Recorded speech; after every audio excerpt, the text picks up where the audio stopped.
like to go outdoor, to go and make walk and go to bike when weather is good. And that's it. And in video submission, I talk a little about cybersecurity and how cybersecurity is important for companies. And because we talk about technical university, I mm, I share my screen for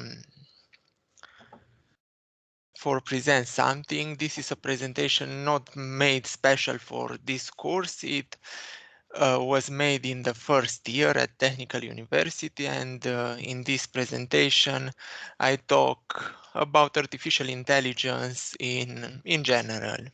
And I talk a little about history, Alan Turing, which I consider the parent, the father of artificial intelligence and technology, indeed.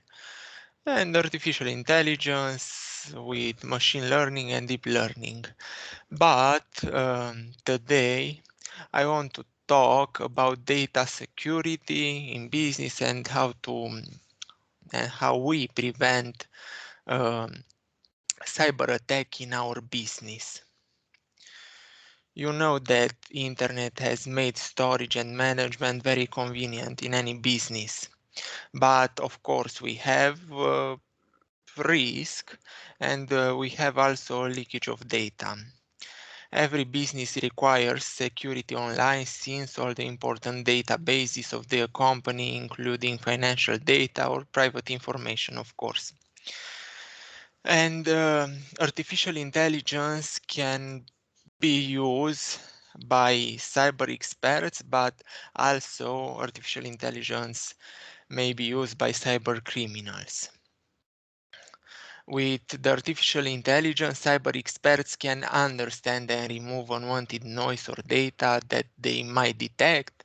It helps them to be aware of any abnormal activities or malware and be prepared for any attack. It also analyzes big amounts of data and develop the system for reduce cyber threats. And here is a lot of theory, but I speak a little about how do you make something for prevent cyber attack. And in my opinion, the first thing is to invest in security and backup, because in that way we can reducing the consequence of an attack. And it's, it's better for our system to be up to date also, and there's no point having a security system in place and then not keeping up to date. But this is something we see all the time.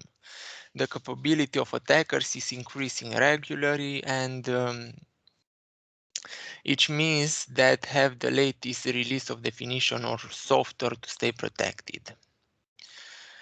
Uh, and another thing, or how do you say, is that a lot of people have a password which is very easily.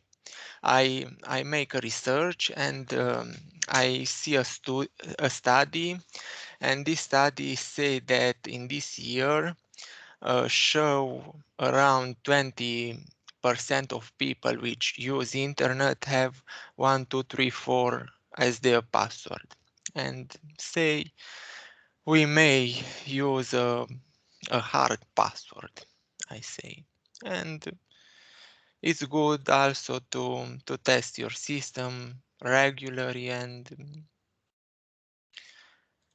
that's it in my opinion. And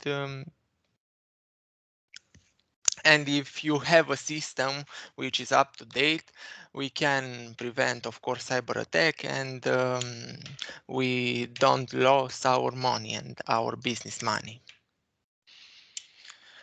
And my presentation from first year continue here with how AI can be dangerous, and future of this subject. Job automation, privacy, security, and the risk of deep fakes, and autonomous weapons and a potential AI arm race. And here we have a bibliography. We can also send on the chat if you want to see my presentation in detail.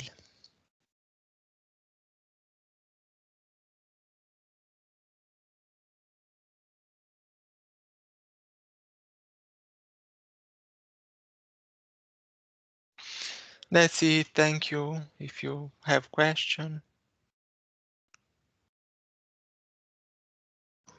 I have a question. Are you particularly interested in this security of systems, of software, for example, or? Yes, I'm interested in this domain, in this field of activity. I want to make at this job. It's a hard part of computer science, but I want to try in the future. Nice, that's nice. There is a program, a master's program in Technical University of Cluj-Napoca, specifically on this field, and I would recommend it. I follow this this master right now, and it is interesting. Okay, it's a lot of coding, a lot of concepts. Okay, so not only software, also how to organize your business and how to test your software and how to develop, let's say, software for antivirus, for example, or how to create virus. It depends. Also, they do have some ethical courses. Okay, so you do not go crazy and try to steal some passwords after you learn how to do that. So there is this masters, and if you're interested, it could be a good approach to try in here in Cluj. Yes, nice. Thank you for this information. You're welcome.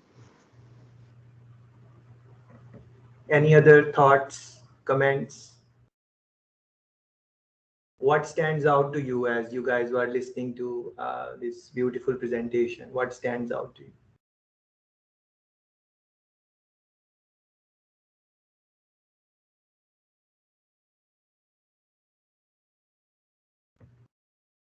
My voice is going through?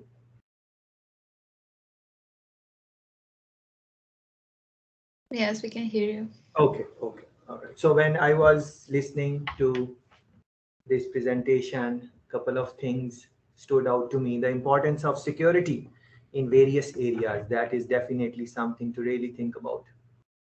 And Ovidio mentioned something very simple, but it is so true. Like, the simple passwords.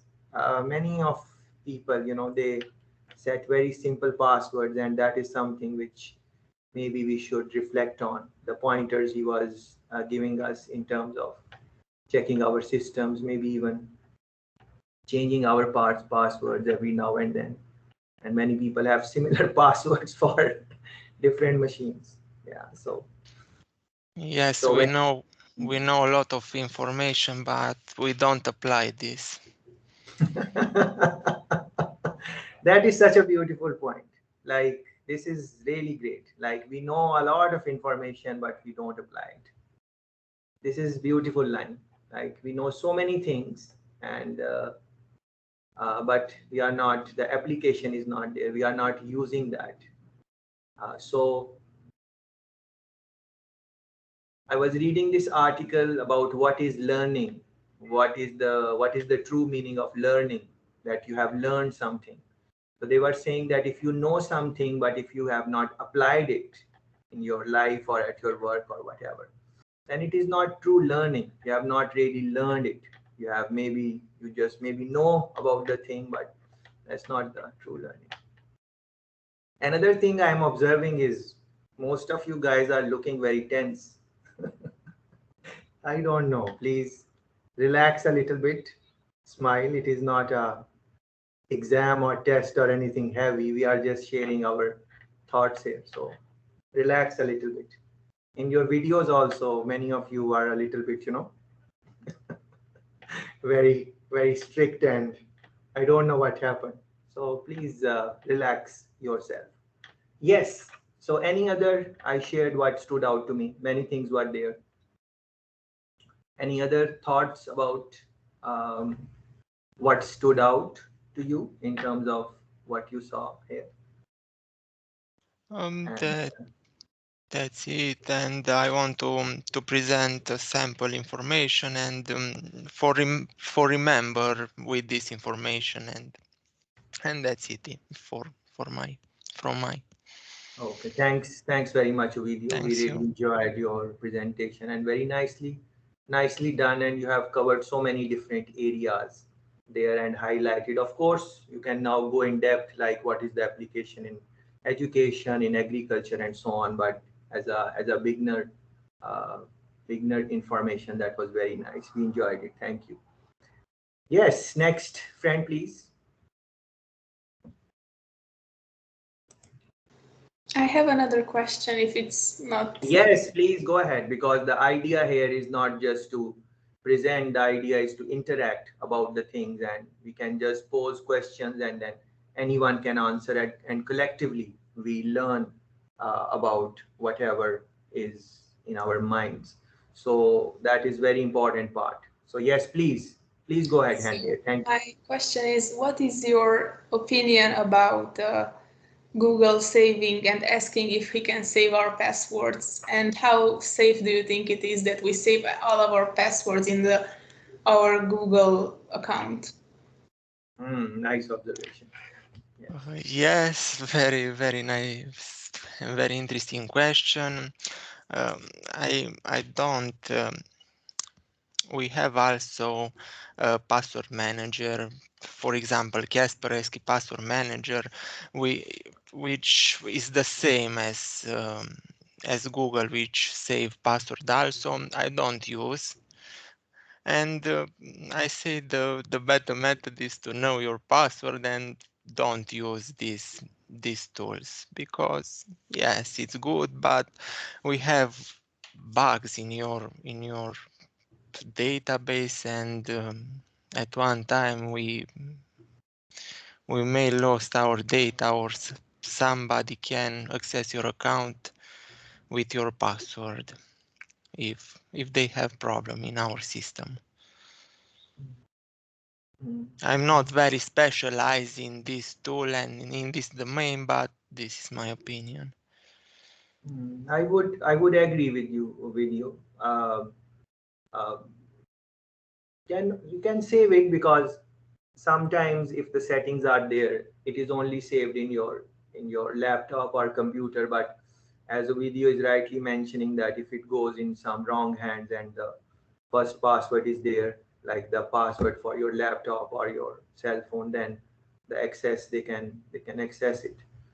Sometimes it asks you to put the password again, but again these things which video is personally speaking, I don't put safe passwords.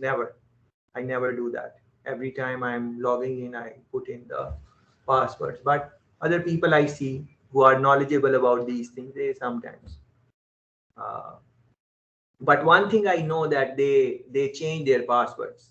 So I don't necessarily change my password, but people change their password who are knowledgeable about these things. And that thing is very common, which video said, like people put passwords like 1 2 3 and so on, and so forth. That is quite common space. As he was saying, we know these things, but sometimes we are not applying them. Yeah, good. Yes, next.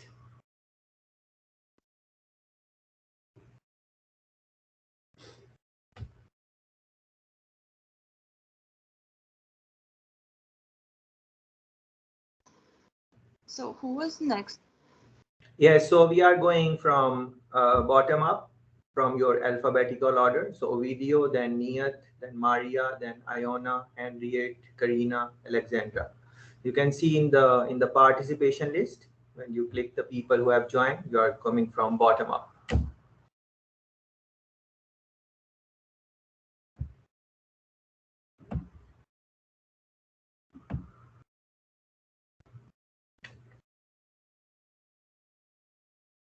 So it's my turn. Yes, please, Niyat. I was just, I never used this in my life. To be honest, I always use Zoom. How can I share my? I think Ovidio is supposed to unshare his screen for you to share yours. Yes. I see. And Then next to the mic, between the leave button and the mic, there is a little square with an arrow. yeah, yeah. Oh, thank you, Karina. I think you can see it now. Okay.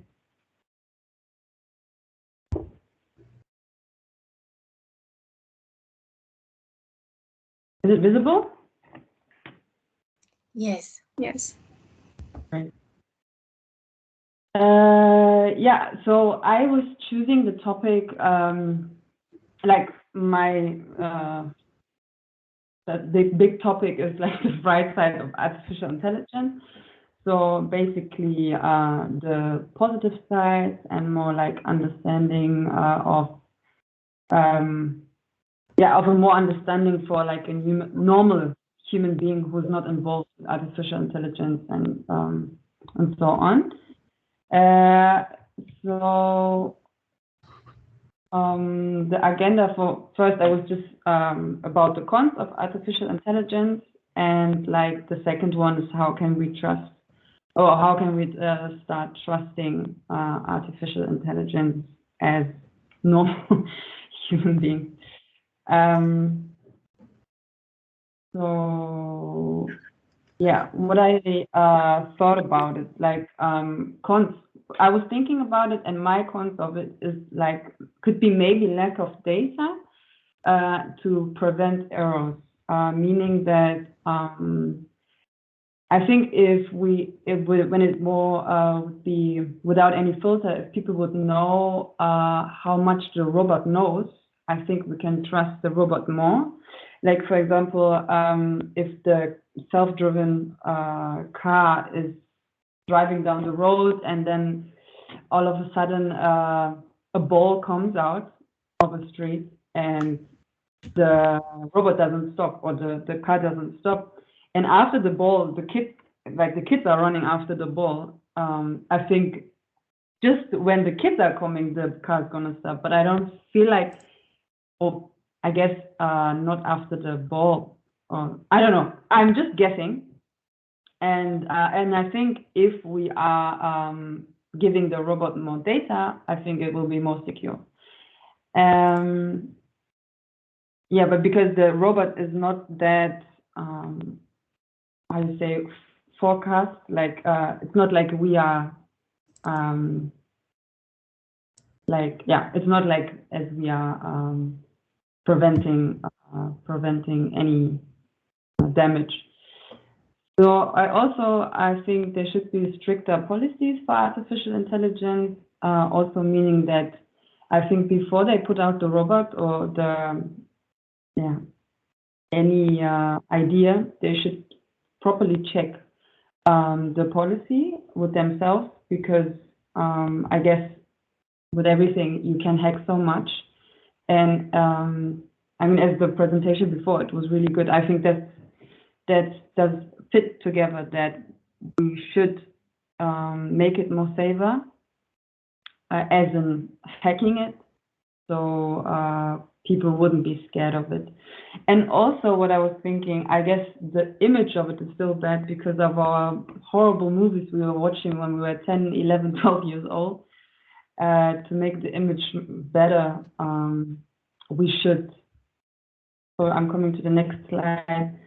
How can we trust how can we start trusting artificial intelligence? I was thinking that if we would appear it more in our daily lives, like meaning in schools, for example, I don't know, the robot is walking around and is telling jokes, for example, which like simple stuff, something that not only rich people can afford that, so everyone has like is coming across a robot or anything with artificial intelligence. Also with a festival, I guess where is a big group of people, like festivals and stadiums and universities. If this could be something where robots can be presented, I guess you get used to the robot or used to it anyway, and you wouldn't have any problem anymore in being scared of it.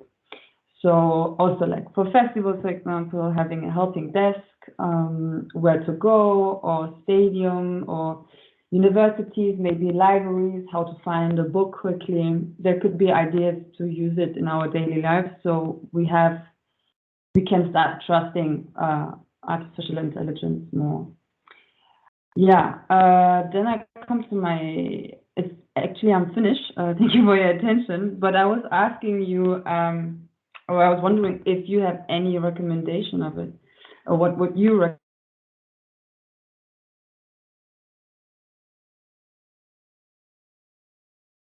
Yes, guys, what are your thoughts, comments, recommendations? It is your day. Maybe we should wait for Niant to join the meeting.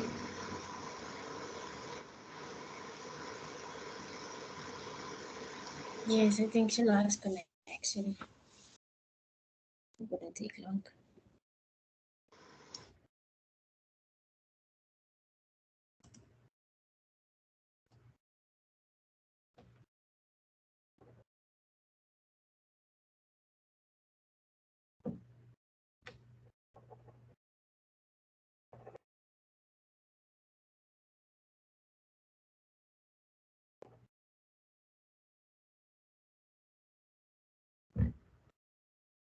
So I think maybe next person can start if she's not coming, and then when she comes, we can take both the presentations together just to maximize from time. Yes. So if So I think I'm next. Yes. yeah, if you are ready, let's go. Okay. Hi, my name is Maria. I'm a student at Technical University of Cluj-Napoca in Romania. I'm studying electronics, telecommunication, and technology of information. And today I want to talk about the impact and the evolution of AI in healthcare and how artificial intelligence can provide a better world for us. Study shows that in the US, a third of physicians are already using artificial intelligence in their practices, and many believe that this future of professional healthcare, and there's a lot of reason that will support this statement. Firstly, AI is already making a huge impact in the domain of modern day healthcare and is solving one of the most common types of malpractice, diagnostic errors. Not only that the human error will be minimized, but the diagnosis will be much faster and much accurate than the human factor can provide.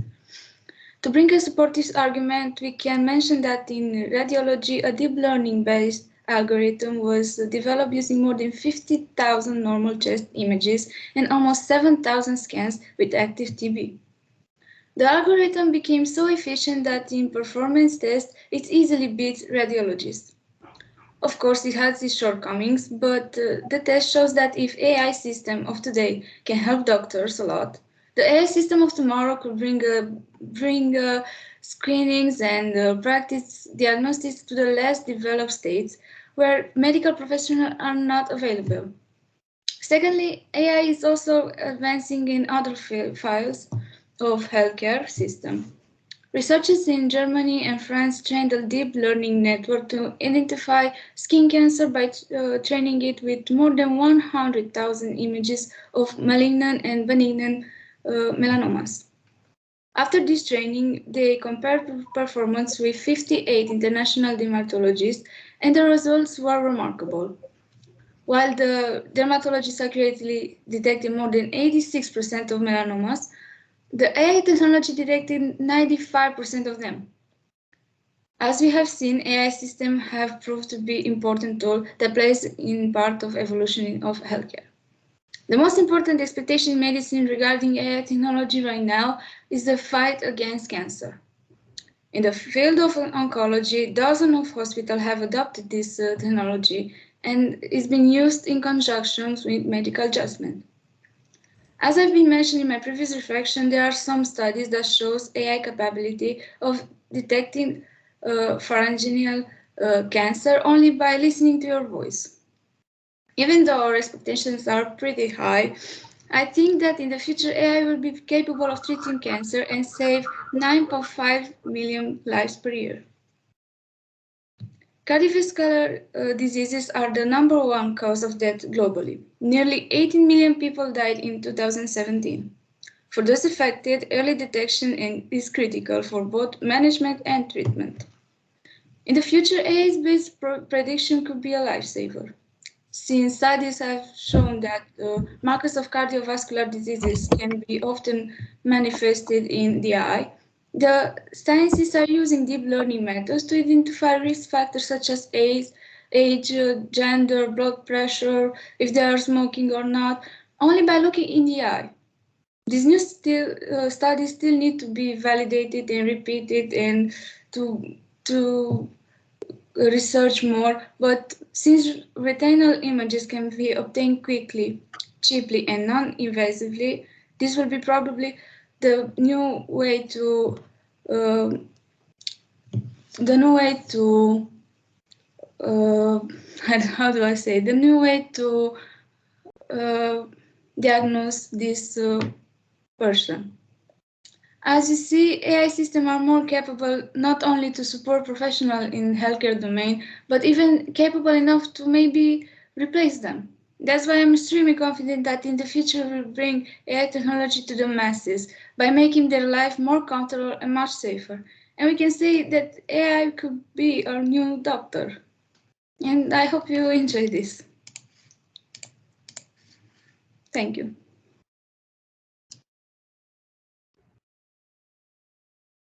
Thank you. Very nice presentations, Maria and Niyat, both of you.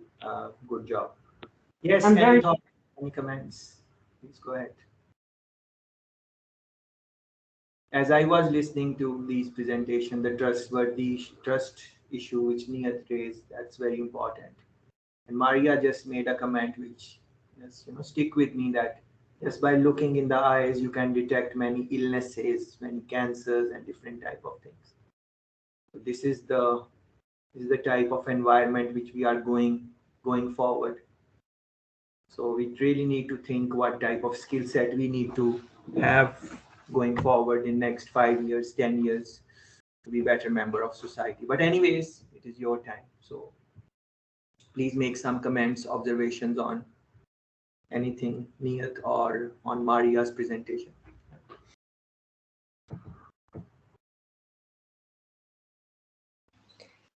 Regarding Maria's presentation, there is a solution. This is what I wanted to talk about, but since we're here, we can talk about it now. But and then later on, we can talk something else as well. There is a solution provided by IBM. I have a little bit of more insights about IBM because my mom, she works on the health part of IBM, and previously she worked on the softwares. So she was selling softwares. Now she's selling solutions and everything that's related to healthcare.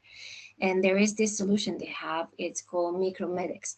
This micromedics is like a human-like dictionary to help doctors all around the world to save patients, to save time, because time is very important when it's about healthcare. So this solution comes hand in hand with some softwares, some cloud systems where they store all this data. But this micromedics, for example, let's say I'm going to doctor and I say I feel very sick all the time. So the doctor, instead of introducing there in their dictionary or the software that I'm using, the traditional one, just sickness or headache, they can literally type uh, in a normal language, like the way I ask the question, the doctor, or the way I put the problem, they can just type it. And because of their artificial intelligence they created, this language, this human-like language, is translated into machine learning. And in this way, this program can tell symptoms. This program can save a lot of time by uh, recommending medication, by recommending surgeries, by recommending everything else.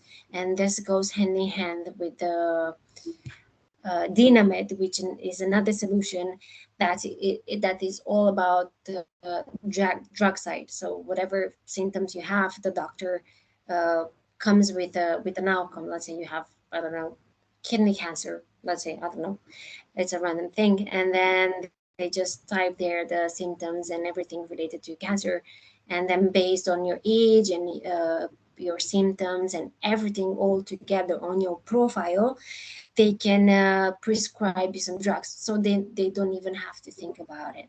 And it's time saving because as a medical doctor you do a lot of research in order to provide something with someone with care.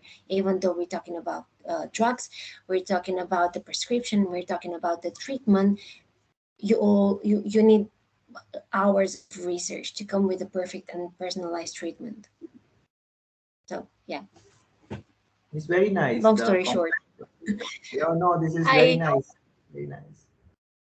Yeah, I have a short video. If you guys want to see it, it's straight away from IBM side, but it says just like a little bit of about their program. If you want to see it, if not, I can just put it in the chat. That's fine for me. Yes, sure. We can see it, and then maybe we can continue with your presentation because you are saying your idea is close to that, so we can do that. Yeah, I was about to talk about Micromedics and Dynamed and these solutions provided by IBM, but well, I'll find some solutions in 5 minutes. It's fine. Okay. All right. Yeah. Yeah. But yeah, let me desktop sharing. 1 second. All right. Okay. Hold on. Well-being of others, entire care team. But between time spent navigating different sources of clinical information and complex workflows, it can feel like delivering the optimal care experience has never been more difficult. It doesn't have to be. Dynamed and Micromedics with Watson combines disease insights from Dynamed's top-performing, best-in-class 2021 point-of-care clinical information tool with the evidence-based drug insights of Micromedics, equipping your team with a single source of scientific truth built on the latest cloud-based technology. And with easy EHR integration and the search power of Watson, you can be confident quests for answers won't take longer than visits with patients. Dynamed and Micromedics with Watson is updated regularly with rigorously reviewed clinical information, accessible via a modern, intuitive design that offers links to full text records. And because it's on the cloud, users can simply log in from any web-enabled device and personalize their experience, with custom alerts when certain topics are updated and the ability to earn and track continuing education credits. Dynamed and Micromedics with Watson, an all-in-one solution designed to help support continuity of care and put your entire team's focus on what truly matters.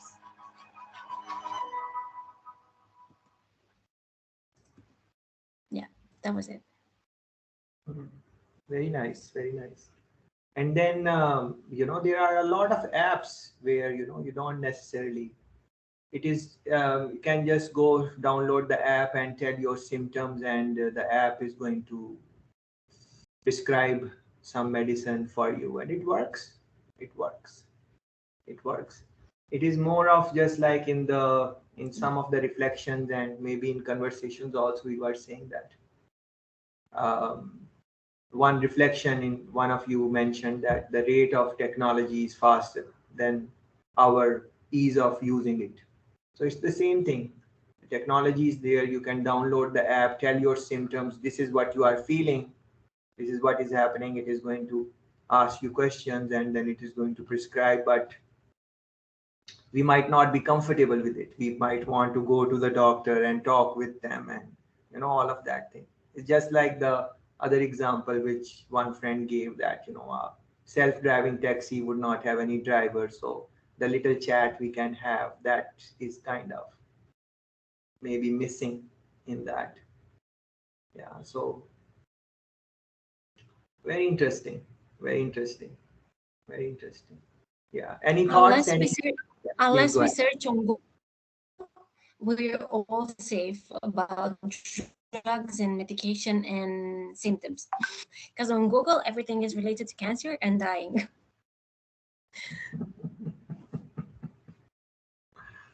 Yeah, good one, good one. Yes, any thoughts, any observations on what Maria was mentioning, what Alexandra mentioned? Do you have experience of? Yes, please go ahead. Sorry, sir. I just wanted to mention that I agree with Ned about making AI more present in everyday life for everyone, to be more accessible, to be more visible, so people can trust all these machines, not just to imagine them as in fiction movies like Robocop or Matrix or anything that's science fiction. Because I think this way, I totally agree with her. We would trust them more, no matter what. This is what I feel as well. Maybe I'm wrong, but I would trust more such a thing if I would see it on a daily basis. Yes, I think it is similar type of recommendation. I think Niyat was making that in schools and in, I think she was saying hospitals, the places we go to. Slowly and slowly, if we see more and more technology, we would be more open to that. That is very interesting, interesting observation. Very interesting, very interesting.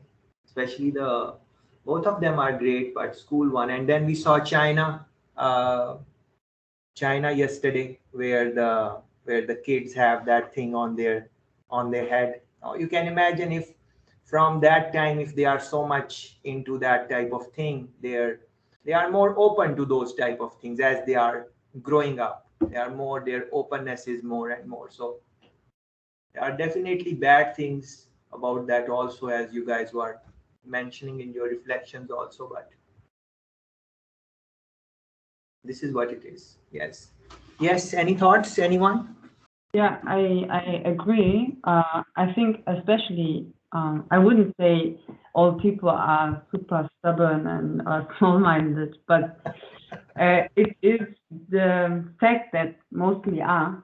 So if we put artificial intelligence like with younger people, just so they have more contact with it, like as I said, schools and universities, like the younger generation, then I guess it will be more faster. Depending also how the society is, like how many people are younger or older in the country. I guess there are many facts about social science. Yeah, I guess they have to work together, social sciences and policies and everything else. But yeah, I would prefer do it in schools, universities, festivals. Now that I was talking about robots, I didn't introduce myself. Yeah, my name is Nihat Araya. I'm 24 years old and I study social science actually, but I have my major in innovation management, and I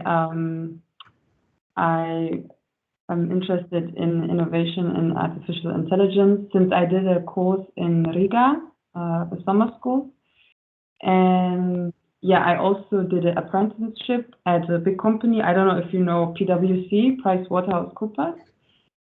Yeah, and I also was there for 3 years. So that was really interesting also to be in the, like, it was like 50% technical IT and then 50% were people, people like consultants actually. So, and my hobbies are dancing and going to galleries. That's it.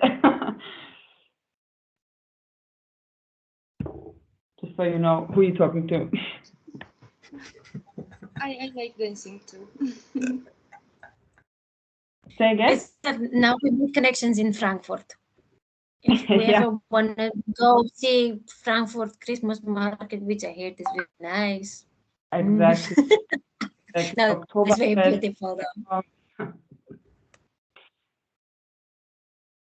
Yeah.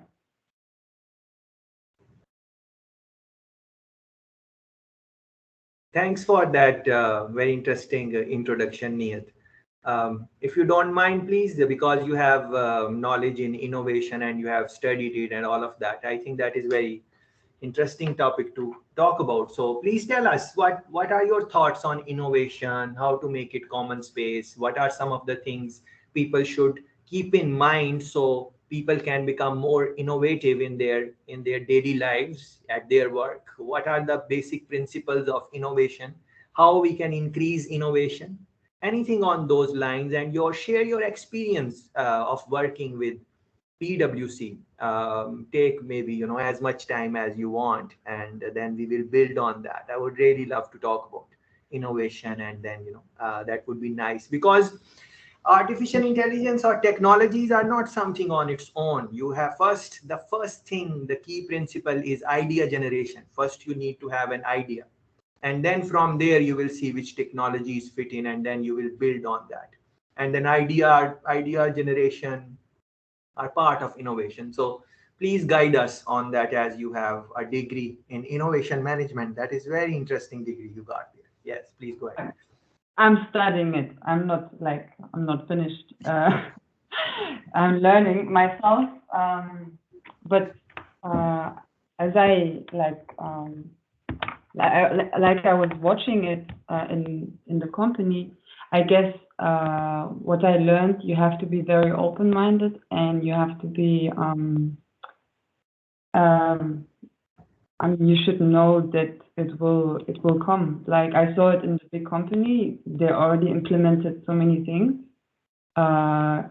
like 50-50. Like some departments they would implement something more quickly, and some departments they wouldn't because they're too lazy and they are too afraid of what, I don't know, because the partner says no. And so I think it depends all of your openness and of your willing to learn, I guess, but this is everywhere. And regarding PwC, I don't know.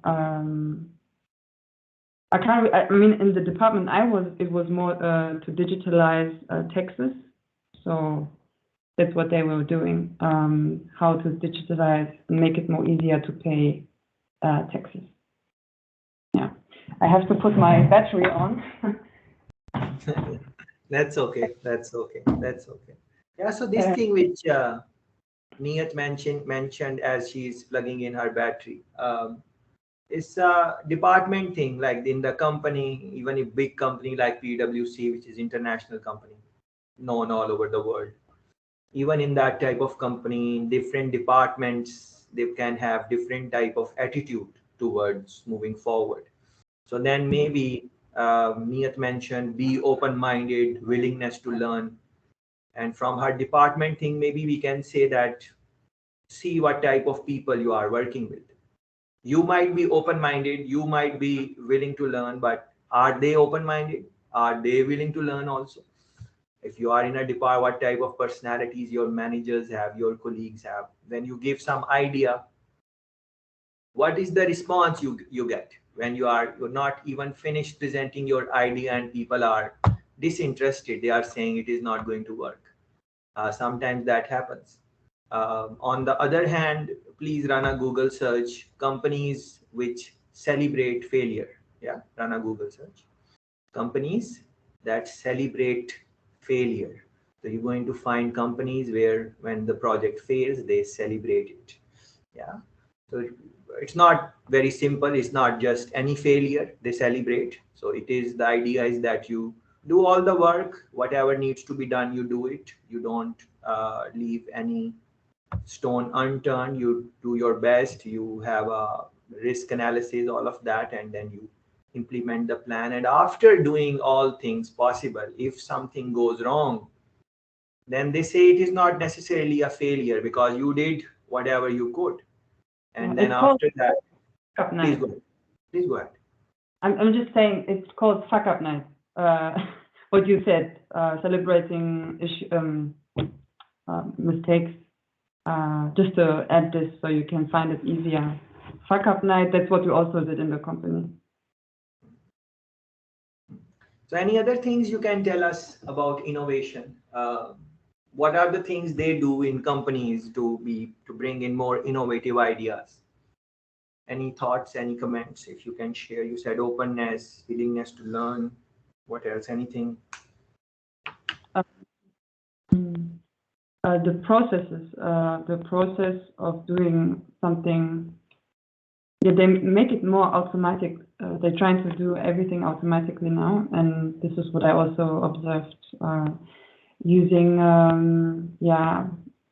things like we were used to talk about, something which nobody wants to do, Excel list, any documents, writing them down, any checking the mistakes or whatever. Like now they're using it more and more. That's something I realized.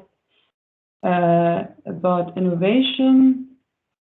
I mean, innovation could be also, we had a example, you know, the old disc, you know, the cassette, I think is the name. So from cassette, they went to CD, and from CD, they went to, what was it, MP3, and from MP3, they went to, I think that's it. I guess this is the process. So I think it will be like that. Like we have this process of starting really small and then going bigger and bigger. This is what we learn. Which I learned in this course in Riga, which was really interesting about education, actually. How education is going to look like. And our professor was asking us if we should have, for example, like he was asking us if it would be necessary to have history in the lesson, like in school. And we were 3 Germans, 3 Italian, 3 French people, and everybody, like most of them, they were like, oh, of course we have to have history lessons because we don't want to have the next Hitler or we don't want to have the next, you know, World War. So kids know what happened before. But he was saying, oh, why they can Google it? Why do we have Google? But I don't know. I mean, if you guys, do you agree? I think this is very, if they're going to do it like that, educational system, that people just go on Google, I don't know why we should go to school anyway, then.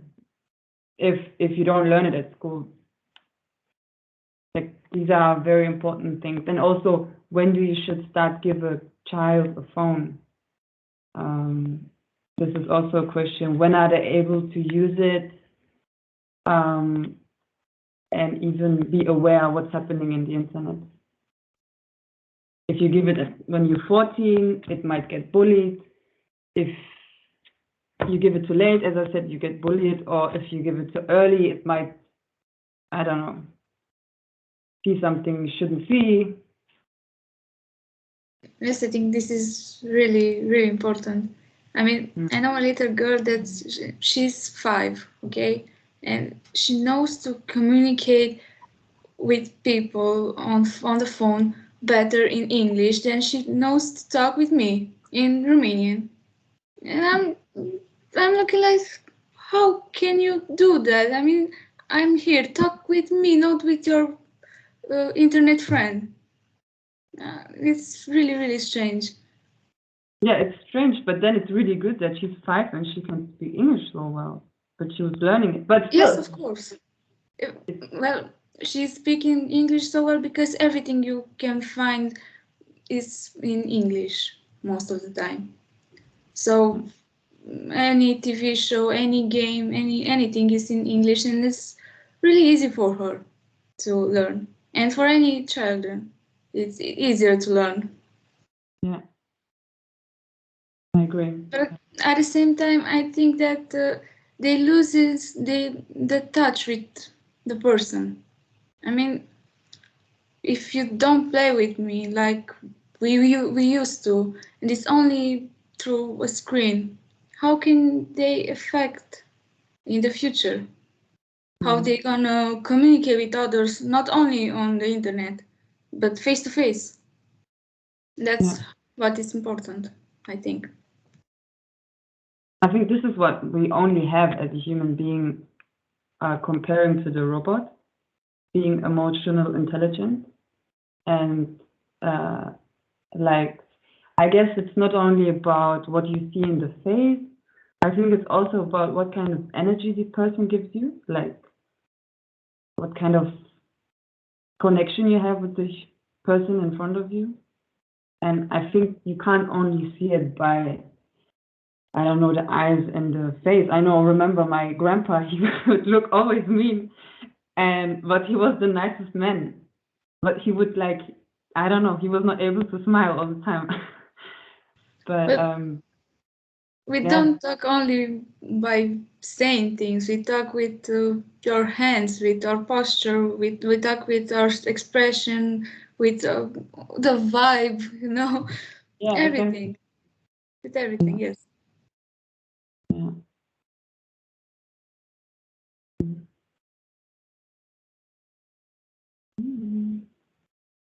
Yeah, I have nothing to share.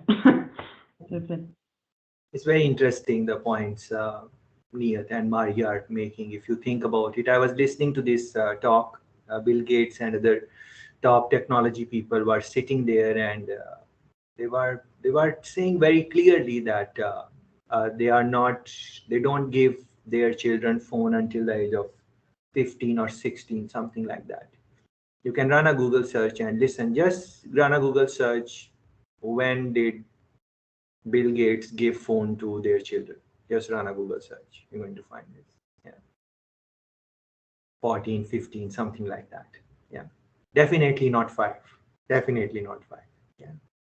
So think about this. They are the top. They really understand the industry. They are the creators of modern technologies, and they are not giving their. They can give any phone to their children, anything, any gadget, even before it comes in the market. They can say, here it is. It will come after 5 years. I'm giving it to you now. We launch it after 5 years. Yeah. This Because is what I many wanted to say. technology.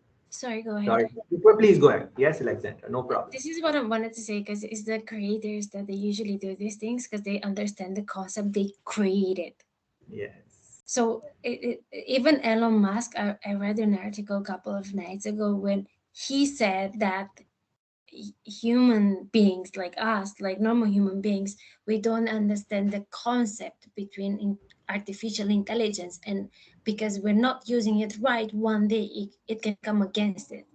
So here's another creator that he knows something about it and about its usage. And yeah, it's very interesting. And he said that now about the Bill Gates, who was the creator of computers and everything, and he's the one that doesn't allow his kids the phones.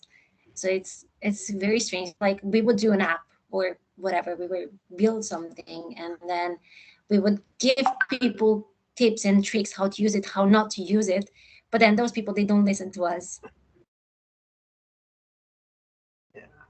Very deep. Very deep. Because think about it, if you see how much time we spend on our phone, if you feel the urge to go on Instagram every now and then, if you feel the urge to go on TikTok, and when you are on these mediums, Facebook and so on, you are consistently there, and before you know 1 hour is gone and you are in your bed sleepy and you are still looking, and then when you wake up, the first thing you are reaching out to your phone. If those are the things, these are the symptoms that already something has gone wrong. These are the symptoms. What else is the symptoms? We won't say that because we are enjoying it.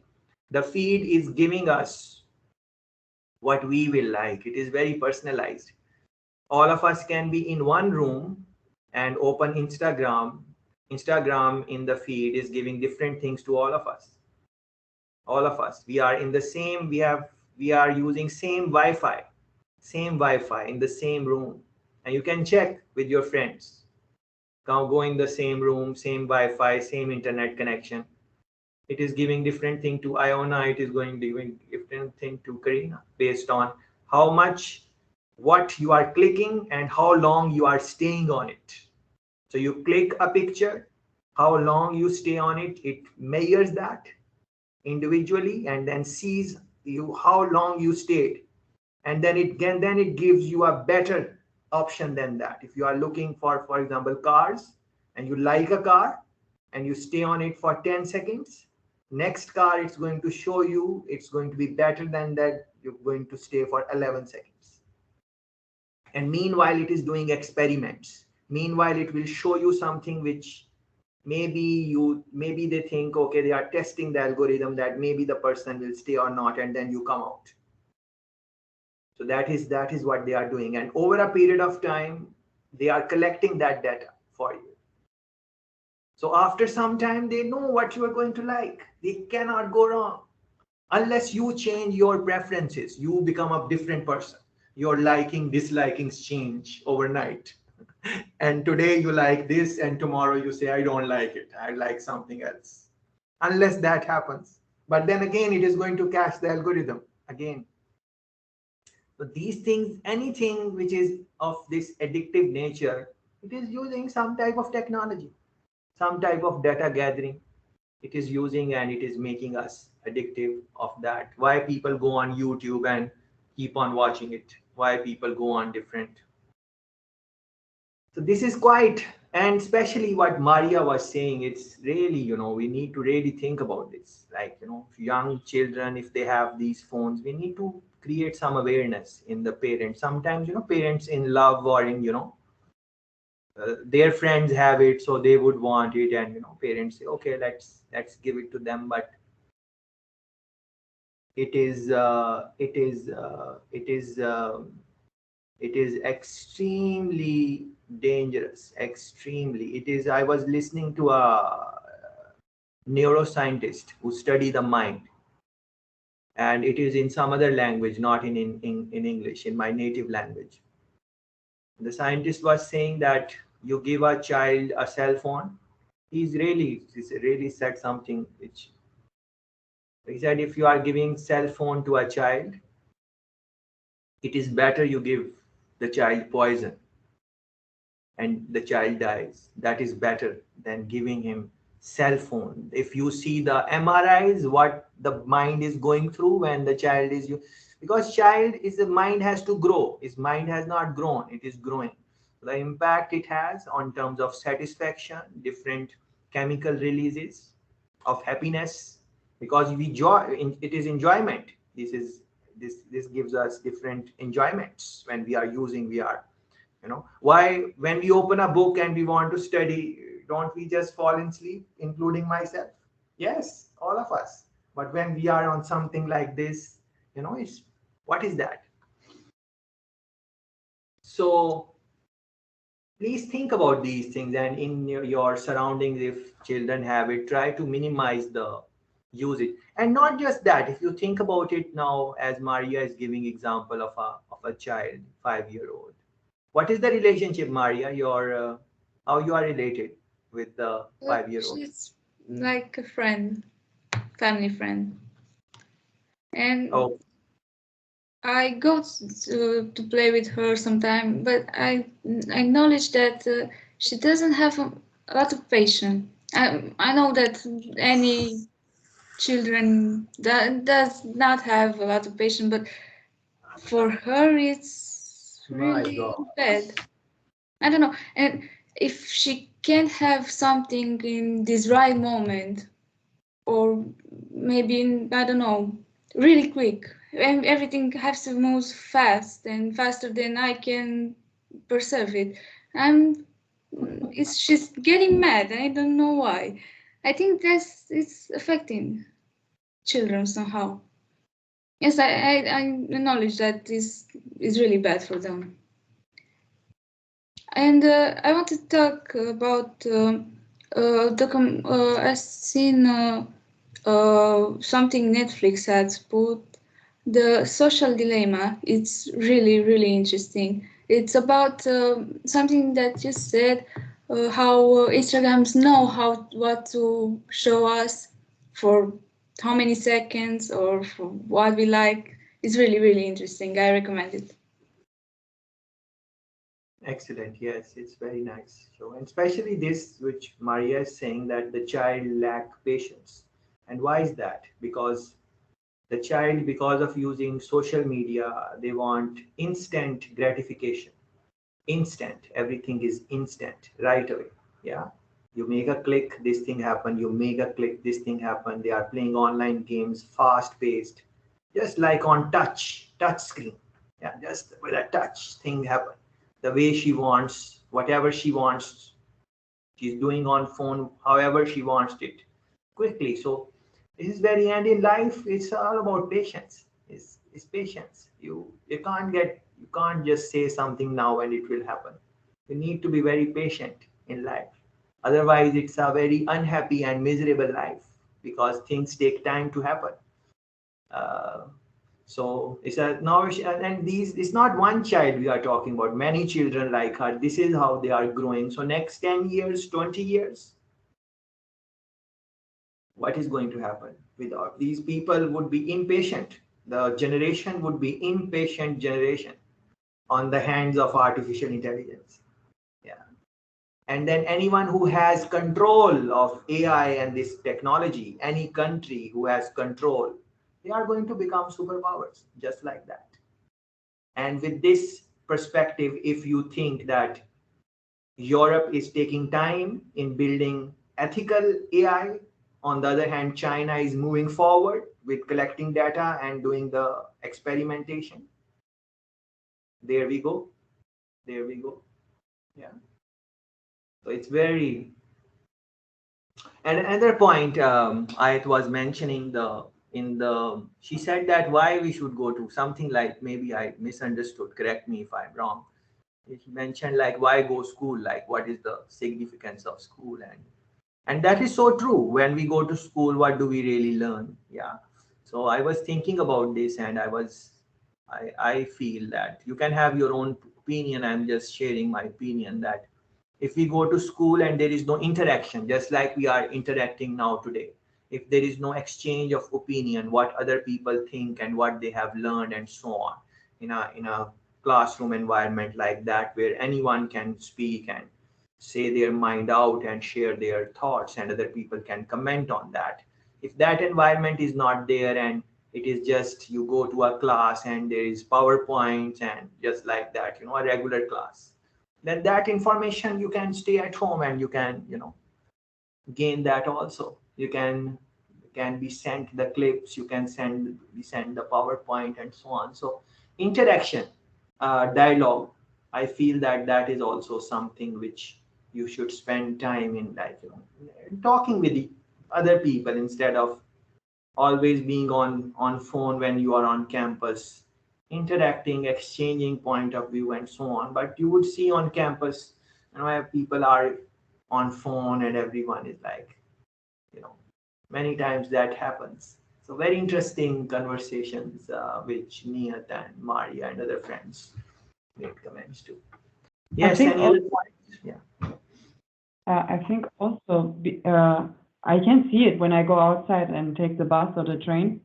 When babies are crying and the parents give them phone, and then they watch on the phone any, I don't know, pictures or movies or something, like just to calm them down, just to say shut up.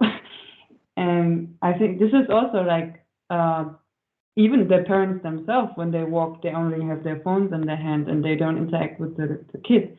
I guess both sides are really bad, because you see it all the time outside, that parents shut them up, give them the phone, and there's immediately a quiet. Yes, this is The phone crazy. is not the greatest toy, let's say, but you cannot get a full backpack of various toys to keep him entertained all the time. I mean, yes, indeed, the society has changed since this technology somehow. I mean, it's socially acceptable to just to stay over there into your phone and do your stuff. It's fine. Yet I did not encourage, let's say, a group of people which will do that all the time when they are together. I mean, 2 hours to actually be on Instagram or something. I mean, in my friends group, yeah, we do that, yet we try to show to each other what we find interesting in some topics on my phone or their phone, or try to laugh at some jokes, let's say, or fails on internet. I mean, indeed, the phone, it's not a toy. It's not a toy. It should not be present in child's life because they need textures, they need smell, they need let's say sizes, not the same size, not the same colors over there. It's I'm quite interested why the kids are not getting bored from the phones, because it's text. They didn't know how to read it. It's just a photography. We also had those small, let's say, photo photo cameras, okay, with some pictures in them, but I think that was the most boring toy ever. So yeah, I don't know. Honestly, I do not have kids, so I'm not really sure how this works. Yet, yeah, I don't think that it's maybe. I mean, it has impact if the child is spoiled and he wants to, I don't know, force the parent to give me this, give me that, and somehow it's the phone. I think it's just a coincidence, let's say. Or I don't know. I don't know. One thing I think we can say that we know is that all of you are going to become good mothers the way you are thinking, because you are not going to give too much phone to your children and maybe do something else with them. So that I think we can be certain about, but we never know because it is challenging, because when you will be at that point in time, you would have maybe so many things and the child is disturbing you too much and you want to do something, and then you will say, here you go, here is your phone. Play with it. Yeah, interesting. Very good, very good. I have my picture on the on the phone, and you recognize it, mommy. That's a good one. That's a good one. Yes, any other? Oh, Yeah, sorry, yes. sorry.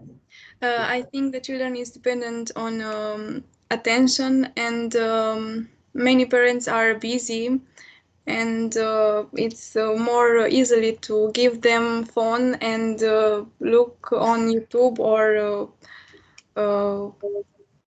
for fun or something than to uh, take time with chil- with the children. Yes, yes, yes. This is true too.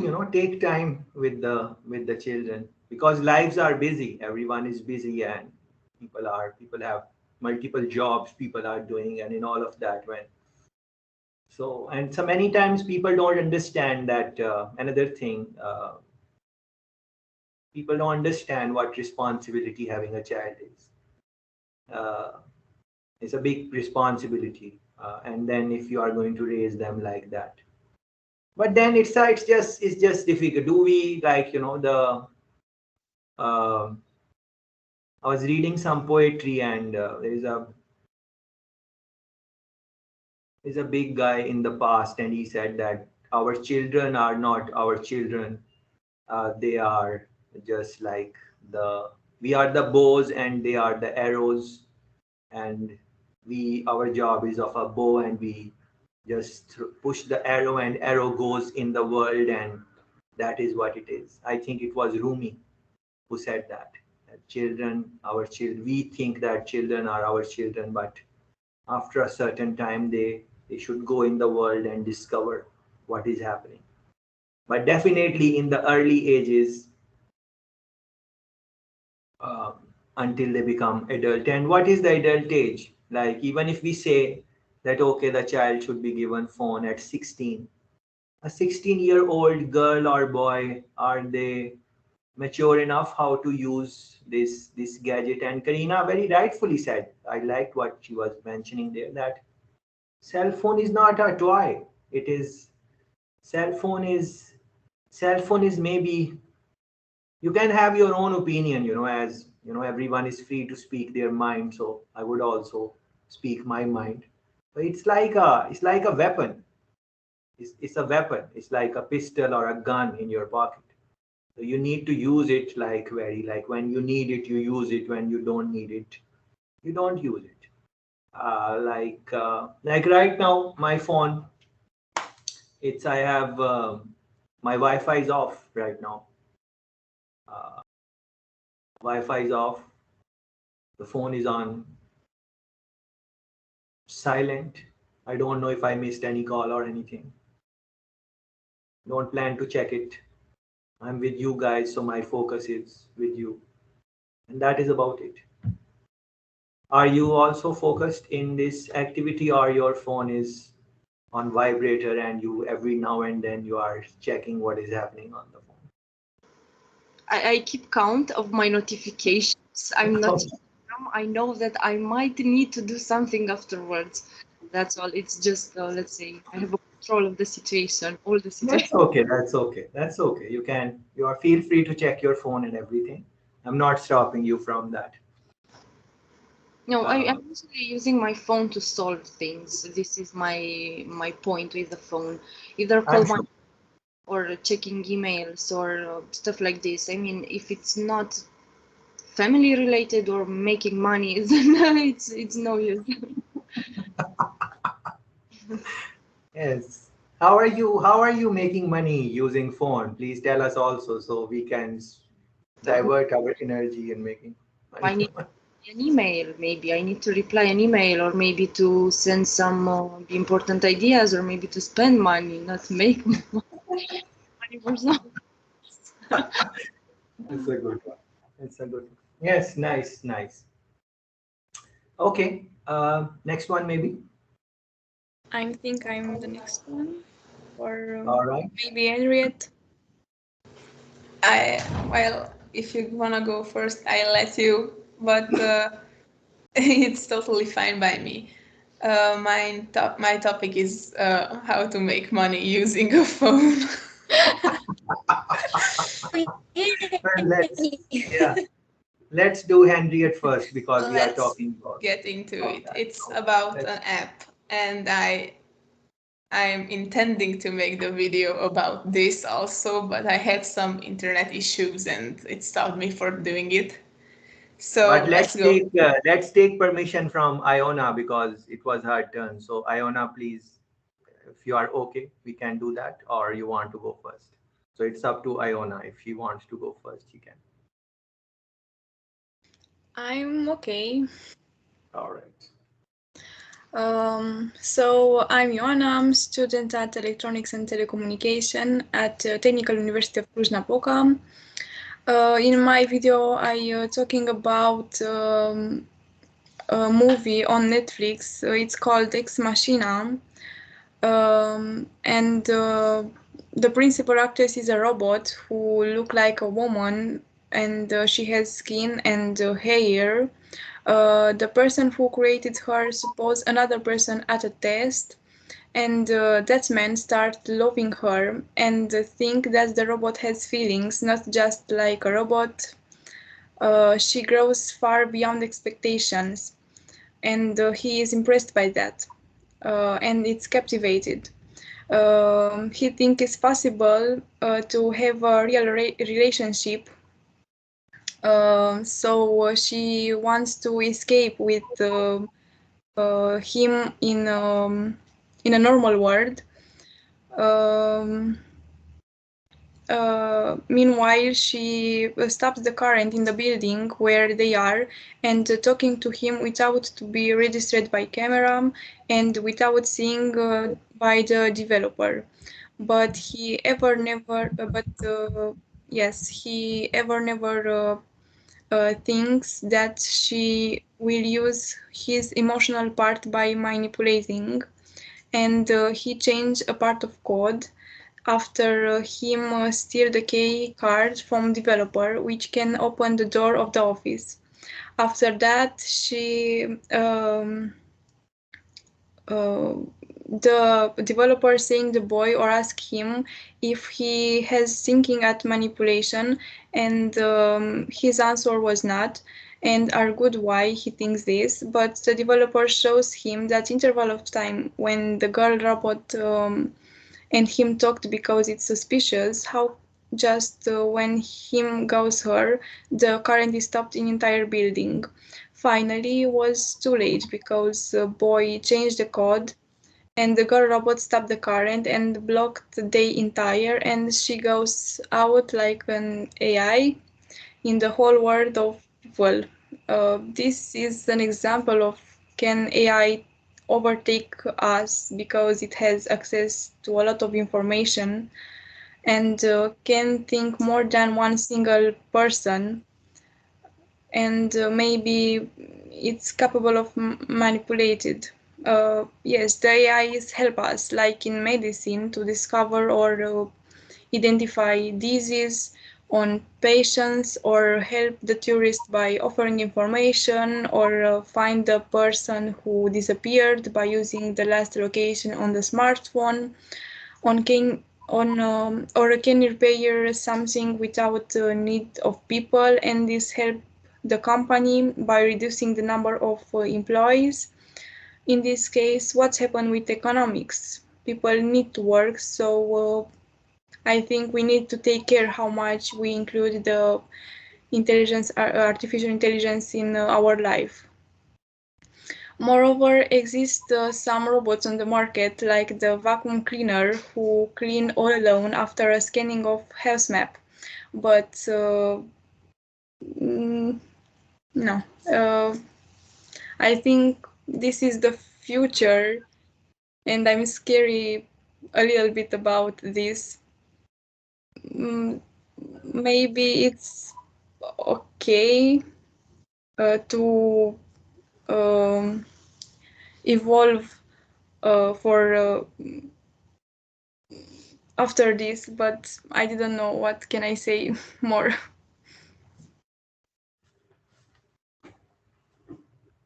So Yeah, very nice. thank you. Yeah, thank you, Iona. Very nice suggestion of a very exciting movie on the topic of artificial intelligence, Ex Machina or Ex Machina. I think it is a must watch. It's a short movie, 1.5 hour or something like that. The must watch. If you have time, do watch it. It really talks about many things, and a very well made movie. Uh, there are 3 or 4 people are in the movie, I think, or something like that. Right, Iona? How many people are Yes, in the movie? yes. It's about 3 people. 3 people. Yeah. It's just 3 people, but it's the plot is very exciting, and if you like artificial intelligence and these type of topics, it's a very unique movie on the topic in, and the type of dialogues and the conversation is quite deep. So please see if you. I think it is on the website also. I mentioned it somewhere there also, but see. Any thoughts, anything which you would like to add to what? Iona, why you mentioned you are a little bit fearful, or you have your reservations about AI. What are those reservations? And Not about AI, but about a robot to become people, and maybe we can meet them on the street. And this is a little bit of scary. Not much. I think in medicine and science, and like Maria says in that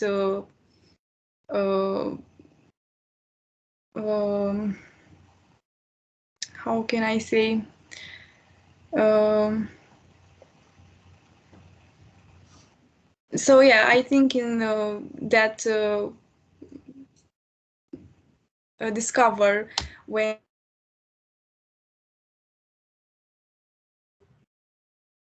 oh sorry, I have the microphone off.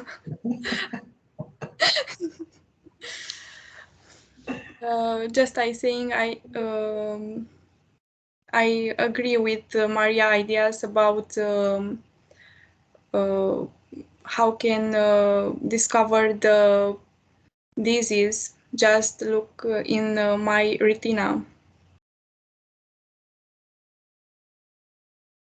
That's very interesting. Very interesting. Thanks for the presentation and ideas. Reflect on these, everyone. Yes. So let's move ahead. Who's the next one? So Henriette is going to tell us how to make money using mobile phone. Well, not exactly using mobile phones, and I don't think if this app is legit, but I'm trying it and I'm testing it, so I just want to share with you all what I have come to discover so far and to see if it works actually. So let me present it. Um, do I share my screen or my window? Now we can see you. At least I can see just yourself. That's it. Do you Now see this. this? Can you see it? Yes. We can see that you are a very rich person. Well, not yet, I guess. So, Honeygain was launched in 2019 and it was developed in Minsk. It's the largest crowdsourced web intelligence network. Honeygain is setting the highest standards for residential proxy industry. From the start, users are fully informed and to be a part of the network. And this is how it works. So here you can see the win credits daily, which I haven't opened yet, so I can show it to you guys how it works. So we go on this and we open the honey jar. Hold on. If you win something, you have to share with us. Oh, it's not money. It's fine. And we add this to our account and the current balance changed, kind of. Honeygain is a 100% remote company and they have a legal address for billing and documentations. Um,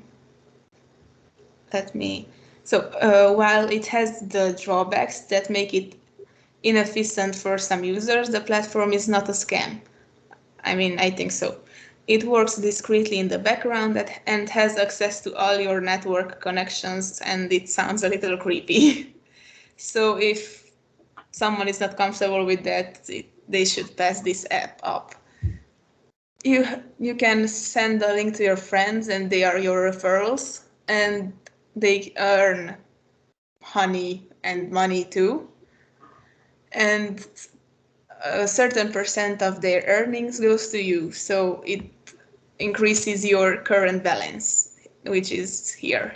My earnings are 90% from the gatherings and 9% of the winnings. I don't have referrals anymore because I guess my friends stopped using this, but I don't know.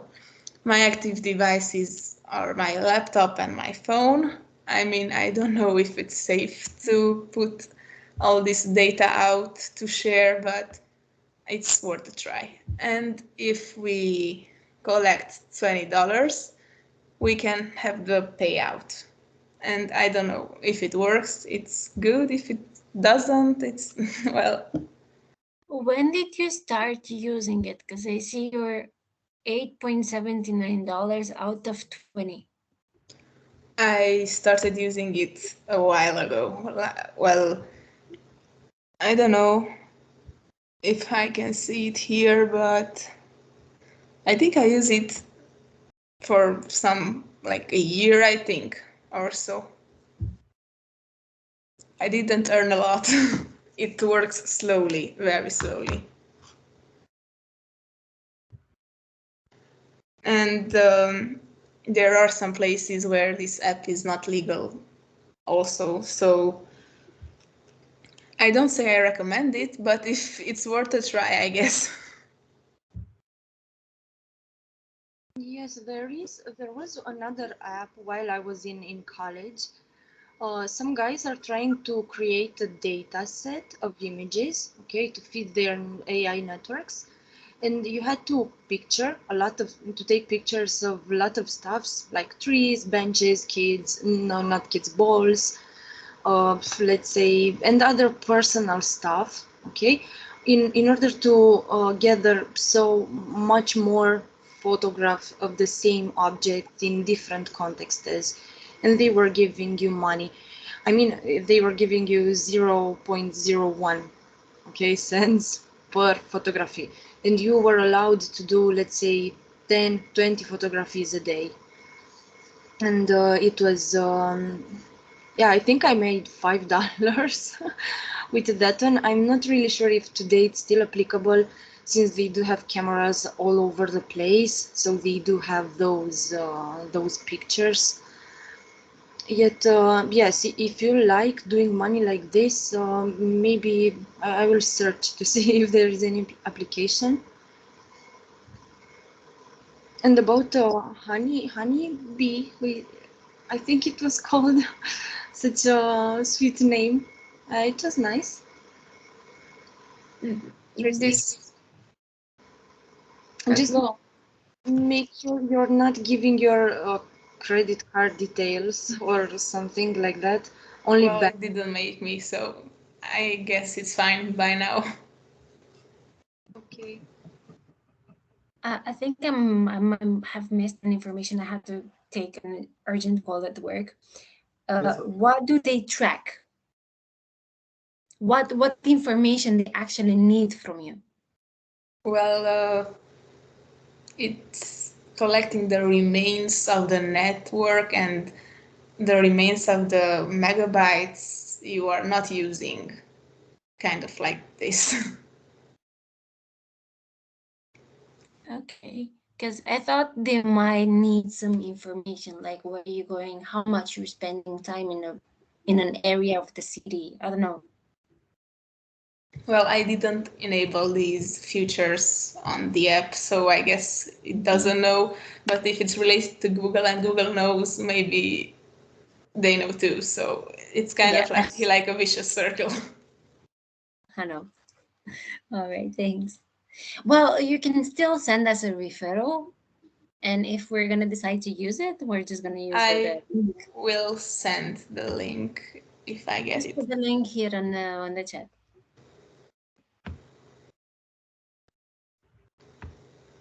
Nice, very interesting. And it's not necessarily about how much money we make from these type of things, as Henriette was saying.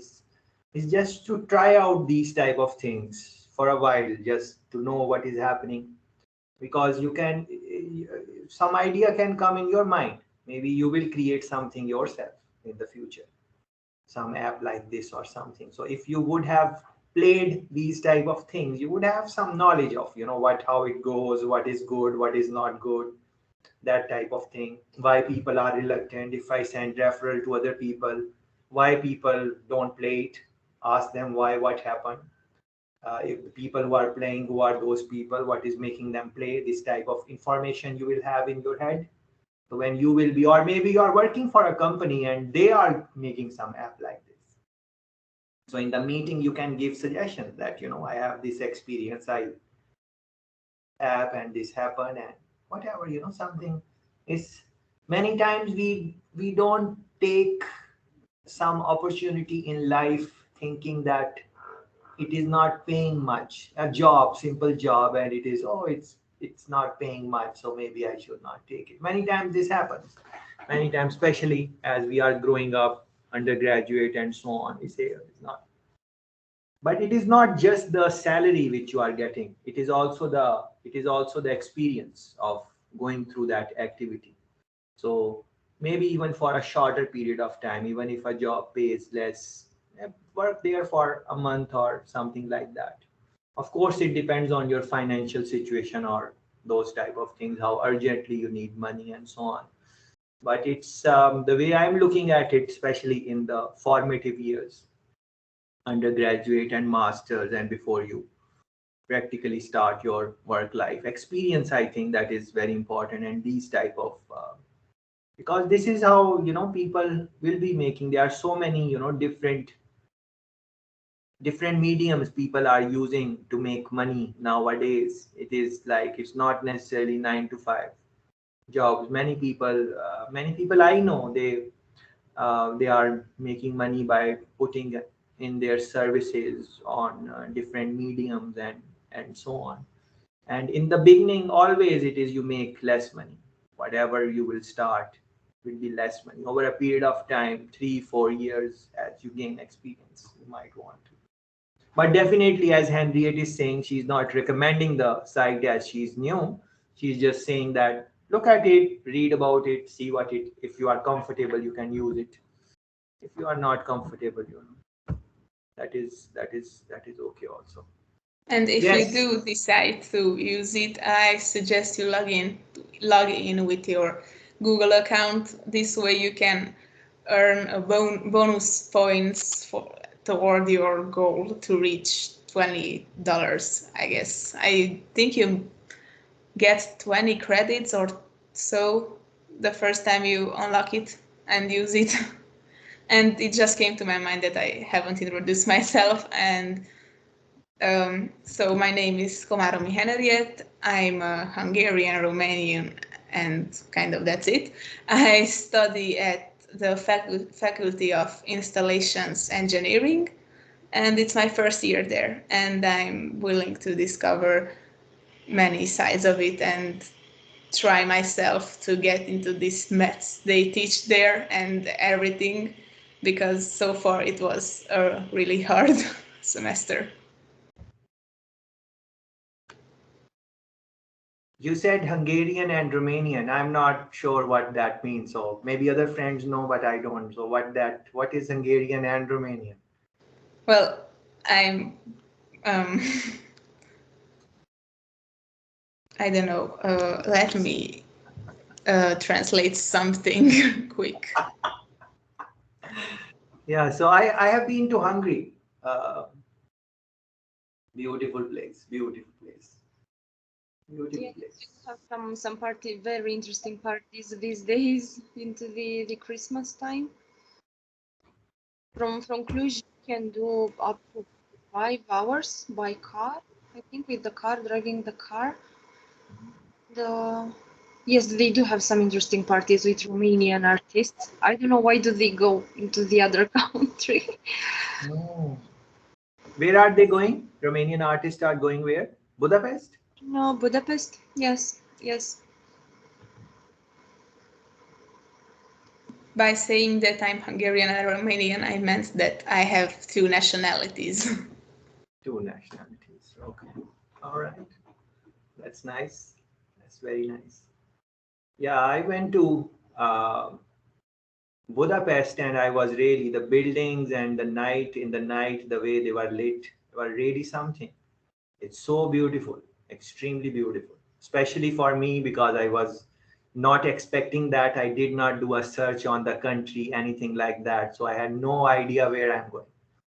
So I was in some other city in Hungary for a conference, and in that city, the professors there, they said that we are going to some other town. So they did not have space in the car, but I requested them that take me. I would like to see where you are going. So they said, all right, come. And they went to Budapest.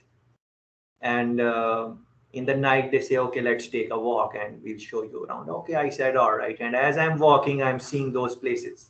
and I have no idea what that is. It's a light and night, beautiful, very big buildings, and you guys would know because you are in that part of the world. But I was not expecting anything like that. So for me, it was quite a beautiful place. And then next day we came back, and next day I went on my own, and then I delayed my visit in Budapest, and I remember I stayed there for 3 nights, which was not planned. So I stayed there, and I was taking long walks on those bridges and looking, admiring the beauty, and was wondering like I should read the past, like who are the people who built those things back in the day, like there's some crazy thing going on there. But anyways, who are Hungarians? Any other Hungarians sitting here, or just Henriette? It's Just Hungarians, like a couple of hundreds of years ago, they conquered pretty much all the north of the country. So in Romania, you would still see cities where people, they don't actually talk, not even 1% Romanian. They just refuse. They are Hungarians. There is their land. So yeah, in the north you will find lots of Hungarians and Germans as well. Germans also, okay. Yeah, All right. there are a couple of cities that they Oh, just speak in German, and that's it. okay. But more Hungarians, and we took loads of traditions from Hungarians as Romanians as they conquered a couple of hundreds of Yes, years ago. yes, yes, yes. What I felt in the country in Hungary is that maybe now they are like it. I felt that in the past they were very advanced from the time, or they were very successful or whatever. Not anymore, maybe as much as they were in the past, like from the buildings and all those type of things, like. And another thing was that his English was not many people were speaking. If I wanted to speak with people, like they were talking, they did not understand what I'm trying to say at all. So that was, I wanted to talk with a couple of people there, and quite a nice place. All right. Okay. Next one. I think it's my turn. Okay, so my name is Karina Camara. I'm from Cluj. I've been studying computer science in Cluj-Napoca. Currently, I study security in computers, also in Cluj-Napoca. And I do have a job in automotive industry.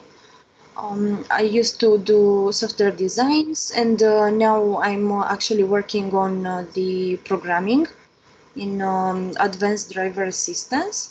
Okay, so all your LEDs in the board and how the wheels should spin, and then okay, that if it is controlled from software, it's up to my team to do so. And also test it in very good ways because we are a lot of people and we are trying to figure out every possibility over there. So do not worry if you buy an autonomous car. In my video, I spoke about a study case which I found somehow interesting. It's a study, let's say, on a new technology gathered from a Romanian site about nano systems used in tracking. So, if you ever heard the conspiration of Bill Gates trying to put chips on us, then yes, probably it would be a nano chip. And in my video, I try to get let's say one technology. Think about how to integrate artificial intelligence in it, how to use the existing algorithms over there. Also, I'm trying to think about creative ideas and also how to use what is already existing. So find a solution in between those two extremes, let's say. And then if we were to create a business, what we should try to take in account. For example, the policies. There is also an interesting fact that we've seen also yesterday about police identifying people faces on the street. Okay, and yes, if you did something wrong, probably the police will find you really fast. This is, let's say, a more ethical approach on face identification on the streets. So I thought it could be a good subject.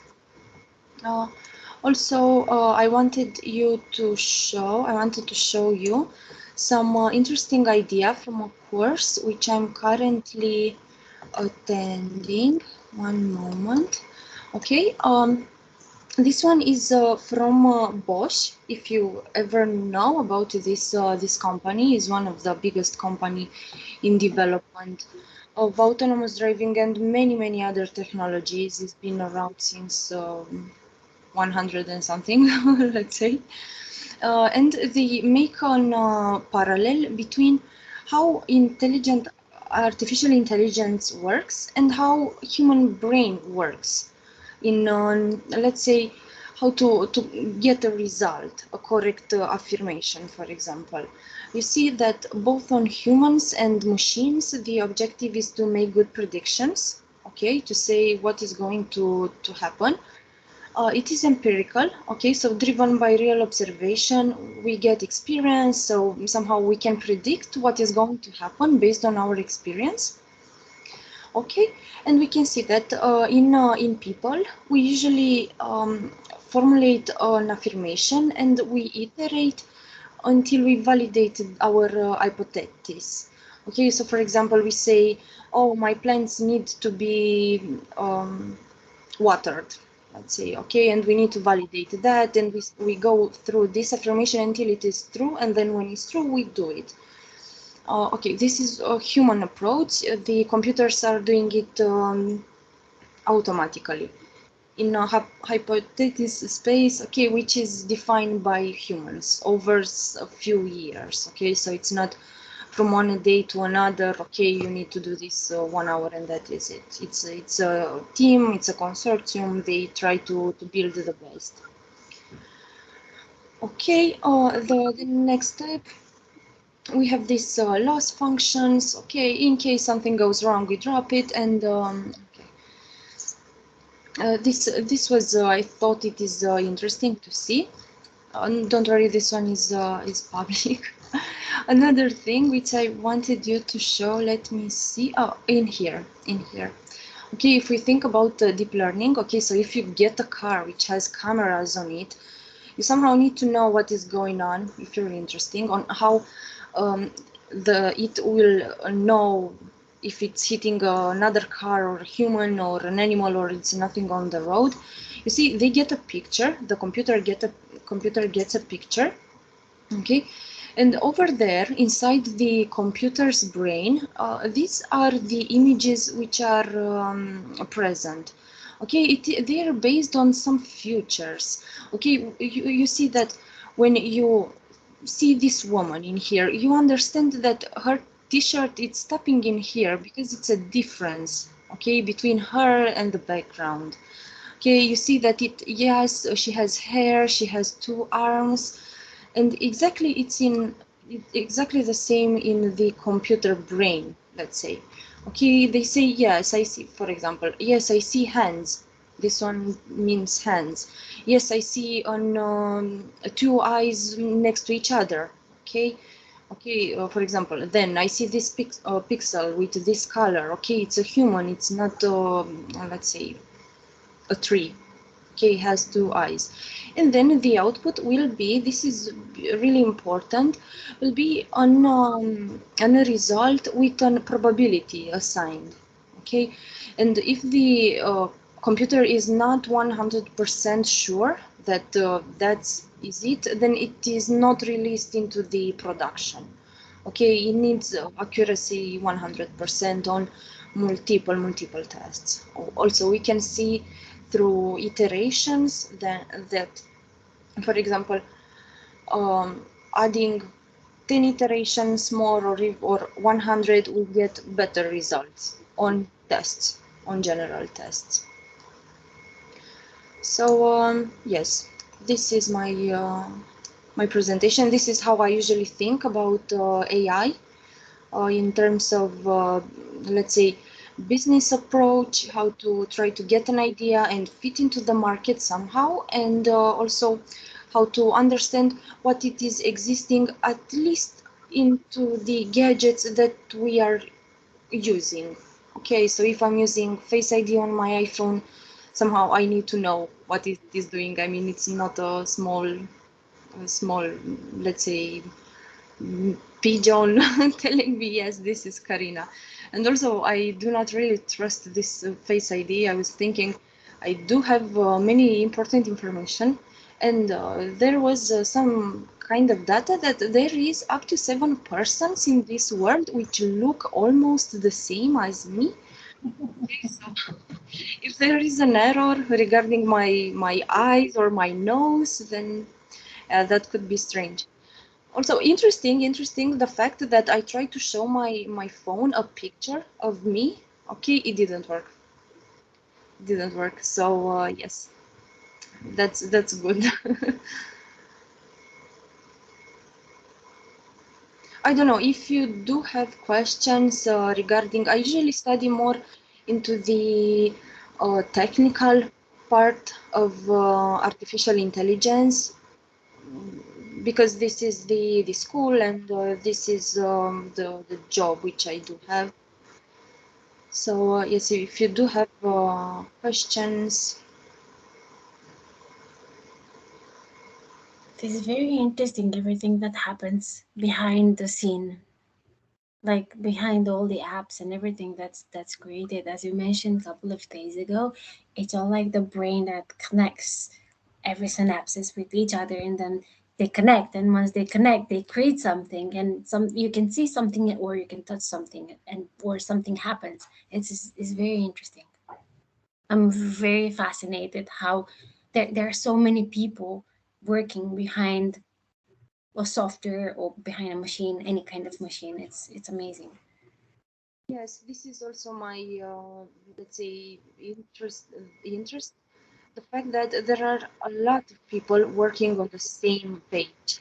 I mean, it's hard to go wrong when there are, let's say, 100 people working, let's say, 3 months. It's hard to go wrong. I mean, also the testing, the development part, the thinking part. Okay, how do we organize ourselves? It's one machine, let's say, represents 100 people being over there with you, trying to help you, to assist you whenever. For example, you want to spend time with your children, okay, or they are in the back seats of the car, they are throwing stuff away. You cannot just keep the wheel straight and pretend nothing happens and keep your eyes on the road. I mean, you cannot do that. We are humans, so it's better to have an assistant, at least to yell at us, be careful, or something. Maybe yes, this can be a great future. I've seen that France already is working on the policies and city infrastructure to integrate autonomous driving cars. Okay, probably in the nearest future we will not have fully automated. I mean, you cannot sleep at the car. Everyone sleeps and that is it. No, that's not possible. I mean, not in the next 5 years, I would say. But yes, you do have assistance. You will not hit your car into the parking spot that often. Okay, and yes, probably it will brake faster than you do if child is in the front of the camera or something. That's very nice. I find this also very interesting because I feel like if we don't see the other side, or like if we don't look at the opposite, we don't understand the whole complex of itself. Like for example, and like for anything, if I only I don't know, if I only no, I have no example, but okay, my mind is already sleeping. Maybe they usually do mistakes. That's my my concern. Because I don't know, you want to spend time with your family. you want to eat something, you want to live your life, you cannot stay and do math computations all the time perfectly.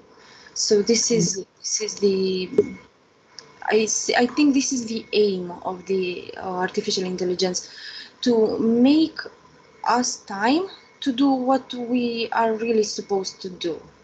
I mean, there are some exceptions indeed. Some people are born to do mathematics all the time, but most of us, we don't want to work hard. Work hard in fields which are not human-like, let's say. Okay, we want to, I mean, do something else, or we are not the best at that. Mm. There was also this topic. Humans are not so good at playing chess, for example. I mean, you need years to learn, to try to, it's hard. For a computer, it's really easy. I mean, 30 minutes and it's the best from the world. Yet, the computers are not able to communicate with us, to recognize us. Uh, so the humans will do way better from the beginning of their life in this area. So somehow the robots always will be our tool, where we cannot do everything exactly, what is mathematically, what is not related to our, let's say, soul. I would say. And also it's a great opportunity to have people crowded over there. It's an industry basically, as fashion it is, as let's say politics. It's the same. It's an industry which may have indeed negative parts and positive parts. Are you building a startup? Oh, so no, not yet. It might take. I'm still trying to figure out some aspects, because in school you're not learning so much of the social interactions. When you do school, you either do technical stuff or you do social stuff or business stuff related. You cannot do all of them. I mean, or maybe I was too young to understand everything. I was just playing with my phone. And yeah. Okay, nice.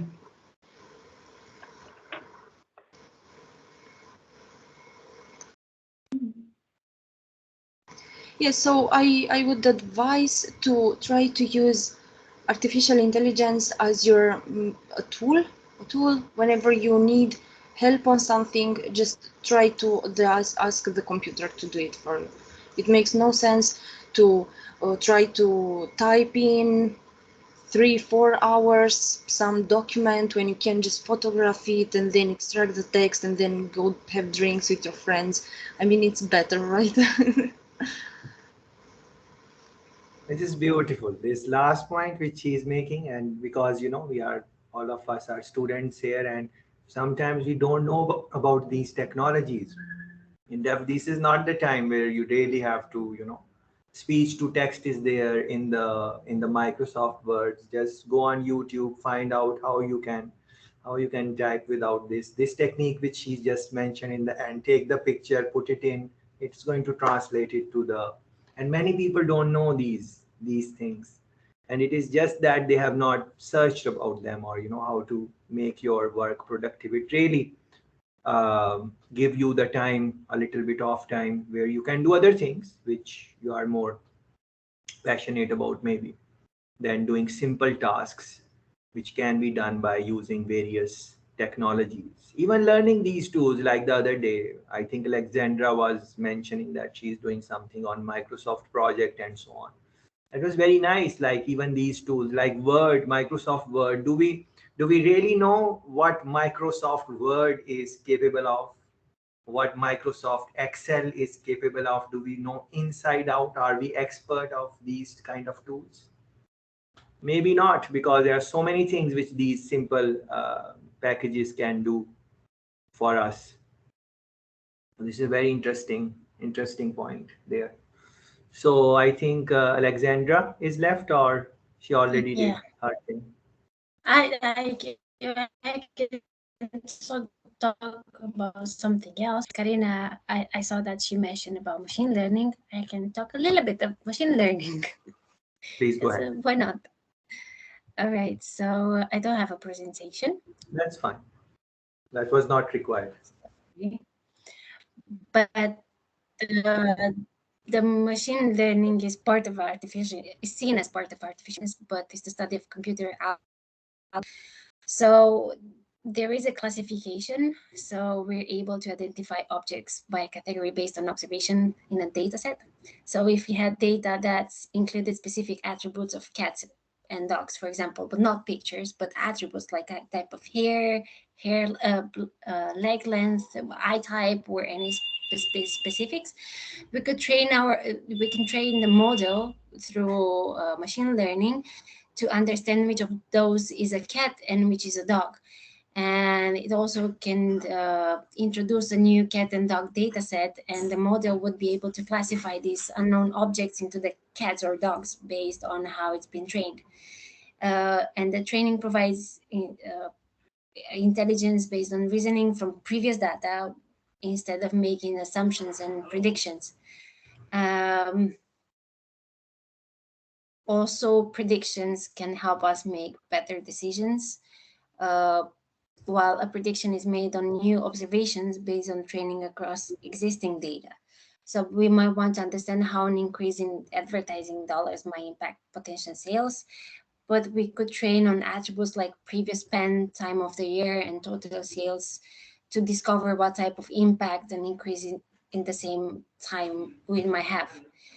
And like this, IBM, for example, uses a regression approach to forecast the future condition or to evaluate cause and effect relationships. So for housing price predictions, for example, regression analysis helps us understand how typical value of a dependent variable, like the price of a house, for example, changes when any of one of the independence variables, like when it was built, number of bathrooms or school zone changes or anything like that. Also, there's the clustering that allows us to look through a previously unknown data setup to automatically identify objects with similar traits and grouping them into sets. Let's say we want to classify customers that are visiting a website that we built based on their browsing history, but we've not yet broken into any of the groups. So with the exploratory approach, clustering provides us that we can discover common points between these customers and can provide us a foundation for how we might target them differently based on their habits on their website. Let's say if they stay longer, if they stay shorter, what they do on their website, what they search more, and so on. And also, IBM has a anomaly detection solution, which allows us to identify objects or events that don't confirm the expected pattern or other items within that data set that we want. So let's say we're a bank using an anomaly detection to watch our customers' average purchase per week. So we're comparing those average purchases this week when we see there is a purchase amount that stands out as outside of the normal activity, which this would be an anomaly detection. And then we can trigger the appropriate response or additional checks prior to alerting the customers. Let's say if when we go in another country, for example, and we want to spend something and the bank close our account instantly because they didn't know we're, let's say, in Dubai. But then they should alert us prior to that or send us a push-up notification. Hey, are you there? Confirm or not? Or yeah, so this is about clustering. And that was it pretty much. So yeah, I was talking about this IBM solutions because I know a little bit more, taking into consideration that I have someone working there. And I like to be updated with all this kind of stuff because it's something new. It's always something to learn about. And you never know when we're going to use all of this. So maybe I'll be a billionaire someday holding a company, and I might need these solutions. And who knows? Yeah. Oh, that's nice. Also, you forgot to tell your background to us. Share your background. Oh, yeah.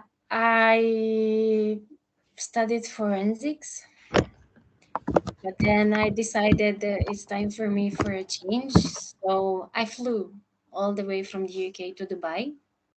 I spent 5 years there as a flight attendant for Emirates. And then in the middle of a pandemic, I decided that I have nothing else to do but to make another change for my life. So after 10 years, I used to live outside of Romania. I decided that it's time for me to get back. And right now I'm a retail shop manager for ICOS. Those devices Philip Morris developed as a better alternative for those who want to continue smoking. So what I actually do there is do forecasts, do customer trades, help the team, train the team, do everything from marketing, branding, our small location. Yeah, and that's it pretty much. And right now I'm doing a master's in business administration because I want to learn something about businesses because you never know when I'm gonna need that. Yeah, but That is that's me beautiful. pretty much. You I'm a have, very impulsive person. I like to learn about everything. I think during pandemic, while we've been grounded in Dubai because we weren't allowed to leave the house at all for like 2 months, I did a lot of courses, everything from project management to marketing to digital marketing, everything that I put my hands on, I did it because now they're useful. Now I have, for example, a tiny micro business, and right now I set up an Instagram account, a Facebook account for that page, and now I'm using my digital marketing skills provided by Google, so I can apply everything on my pages. It works fine so far. I mean, we'll see, but as per my statistics, it goes pretty well. We'll see the sales next year. that's amazing. Tell us about your business. What type of business you are trying to create here? Um, I do sell some women products like creams, body scrubs, all this kind of stuff. Yeah, Your audience is right here sitting. All of the girls are sitting here. So I know, right? you I can was just post. looking the analytics because I did some boost for some of my posts on Instagram, and the average age is between 13 and 17 years old, and I was like, seriously? Yeah, 90% of the women that they're looking at those ad campaigns are between 13 and 17. So, but at least this is what I'm gonna do next. I'm gonna target that audience because that's the bigger audience. I'm gonna target that, and I'm gonna change my content and my pictures and my writing and everything so it can suit them better. But yeah. It was just something on the side because I spent a lot of hours at work. Anyway, but I said I need something to take my mind off. But then this course came, and I said, okay, I need something to take my mind off my job and my master's. So I took this course as well. Yeah. Oh, I think You it's are you are at a good place because Maria knows people, the target age you are looking for, 13 to 17. She knows she has friends in that age group. So Maria is the person you need to link with. She will make your product sell. Yeah. And that girl, she knows 15-year-old, she must have other friends because she's on phone all the time. So she's your person to market the products. Yes, Karina, sorry, you are saying something. I said that I enjoyed the course, and I hope everyone did. And it is a great idea to Yes, participate. yes, yes. I also enjoyed interacting with you guys. So, Alexandra, you have experience in um, aviation industry. You have been in the aeroplanes and so on. What are Yes. some how artificial intelligence can be used in your type of job? If you can, based on your experience, can you make some linkages that okay, maybe they can use on this and that? And after that, if someone has any comments on what Alexandra was saying, you can ask the questions there. So this is the last one from my side. Yes, please. Based on aviation, I think it's pretty much implemented in most of the countries. For example, the moment you put your passport on, there are some kind of e-gates, because this is how they call them, where in some countries you don't even need to put your fingerprint, but they scan your eyes.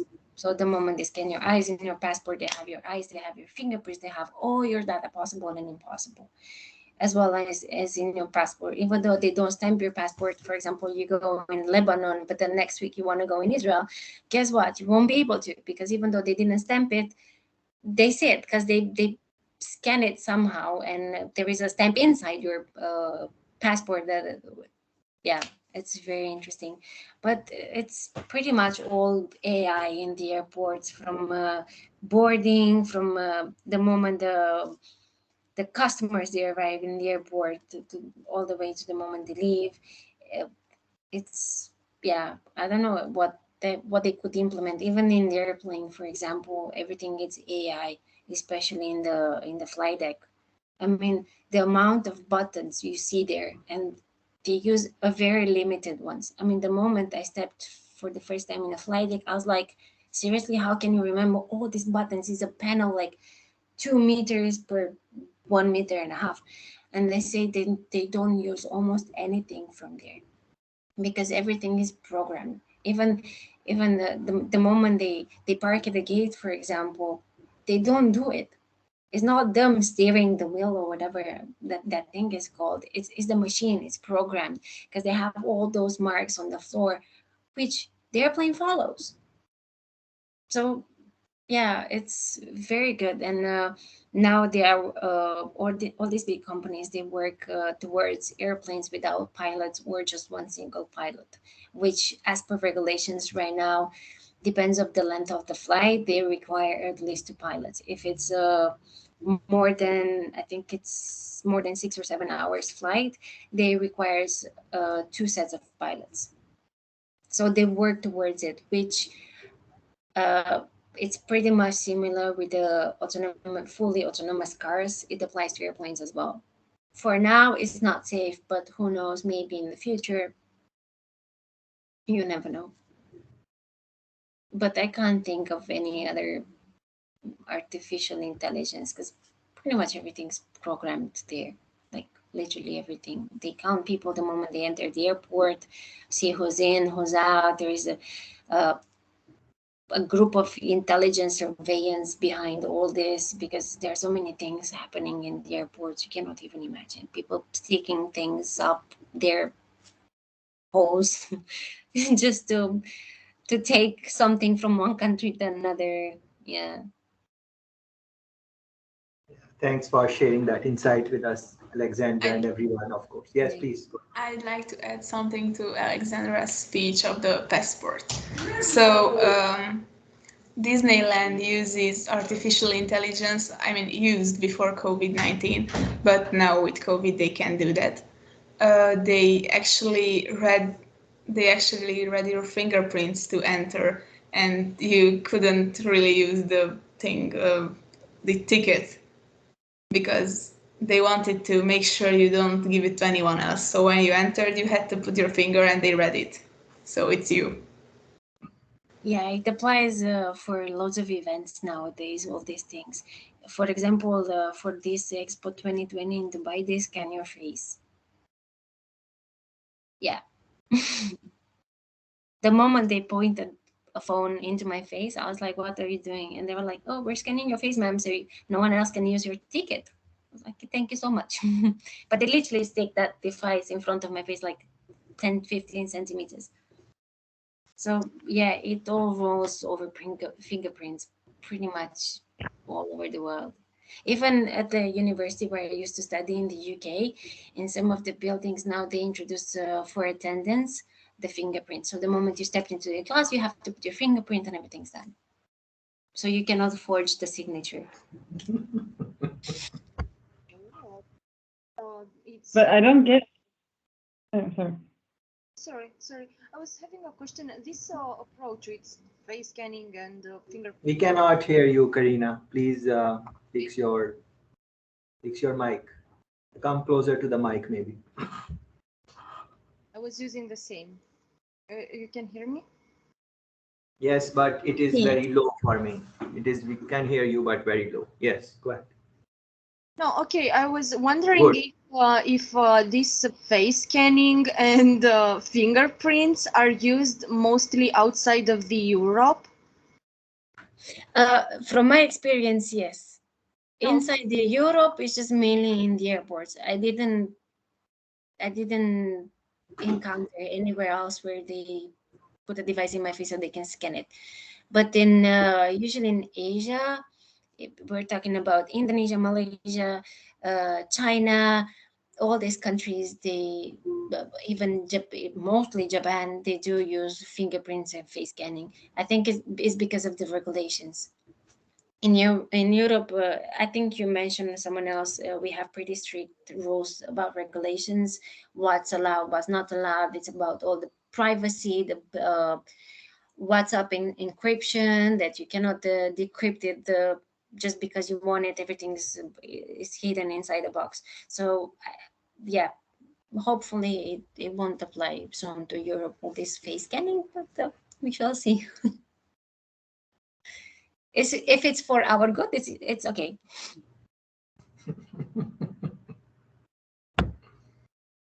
It's Yes, so I don't like it. It's too invasive. I know. but Karina, you are creating such technologies for cars and those type of assistants yourself. So you are part of that. No, because we are not torturing people. We try to help. Nothing invasive. Everything is in exterior. You're good. So if any of your colleagues they come up with these ideas, just stop them, yeah? I will invite them to a coffee. No work on the laptop. Let's go. Exactly. Yeah, so from these conversations today, you have seen that a lot of companies are going more and more towards digitization and so on. You need to reflect on these things and see what you are excited about, and then maybe start reading on those topics, and eventually you will be able to make career. There are so many interesting examples. Alexandra, for example, she was talking about IBM, Watson. Read a little bit more on that. Watson is doing many other things. She mentioned healthcare, but Watson is doing so many other things for IBM. So it's go on their website, just Google IBM Watson, and you will know. Karina shared her examples there. Henriette told us how to make money online, and those that is good option.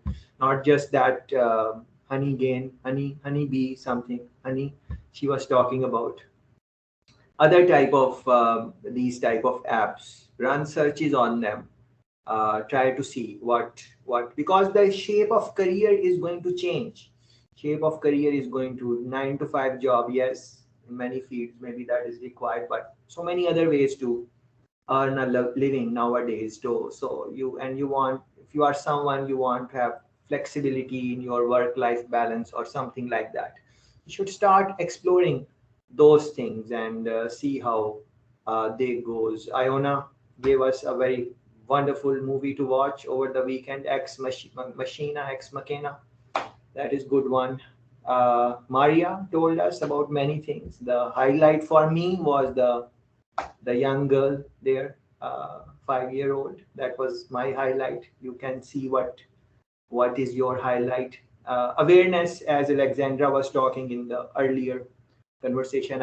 I think as we go out today in our own directions, I think awareness is something which the society needs in our respective countries. So see if you can do something on that. Niyat spoke about trust issues, trustworthiness. That is again very interesting topic. And then from the previous discussions, as I'm just going to close here, that Karina was mentioning that yes, there is a side which is mathematical, statistical, data analysis, algorithms, programming, That is one side, and then there is other side: strategy, policy making, ethics, and so on. Human side, human element. So you can see how you can prepare for something which where you can make career even in the times where you are dealing with things like pandemics, things like COVID-19, and so on. But you are still able to enjoy some interesting career using this medium of digitization and so on. With those thoughts, I'm going to close. We were speaking about the ability of robots, robotic arms, and so on. And because the artificial intelligence is built on that, you would have a structure like Sophia or something like that, and then you are giving them various technologies. So I saw one robot, and I'm going to close our meeting by showing you that 2-minute clip. It is real that they have made that robot. Look at the robot's flexibility. What are the things it is doing? And then see the application and how it can have impact on business and so on. So with that one, I'm going to close our session. Thank you very much for very exciting time. I definitely enjoyed my interaction with you guys. Wish we were together in person. So no, who knows? We will meet somewhere. Our paths will cross somewhere in the future. So that is it from my side. And please remember, if you have not submitted the video yet, please do that right away, and your reflection would be due. And that is from my side. Enjoy the clip and have a good one.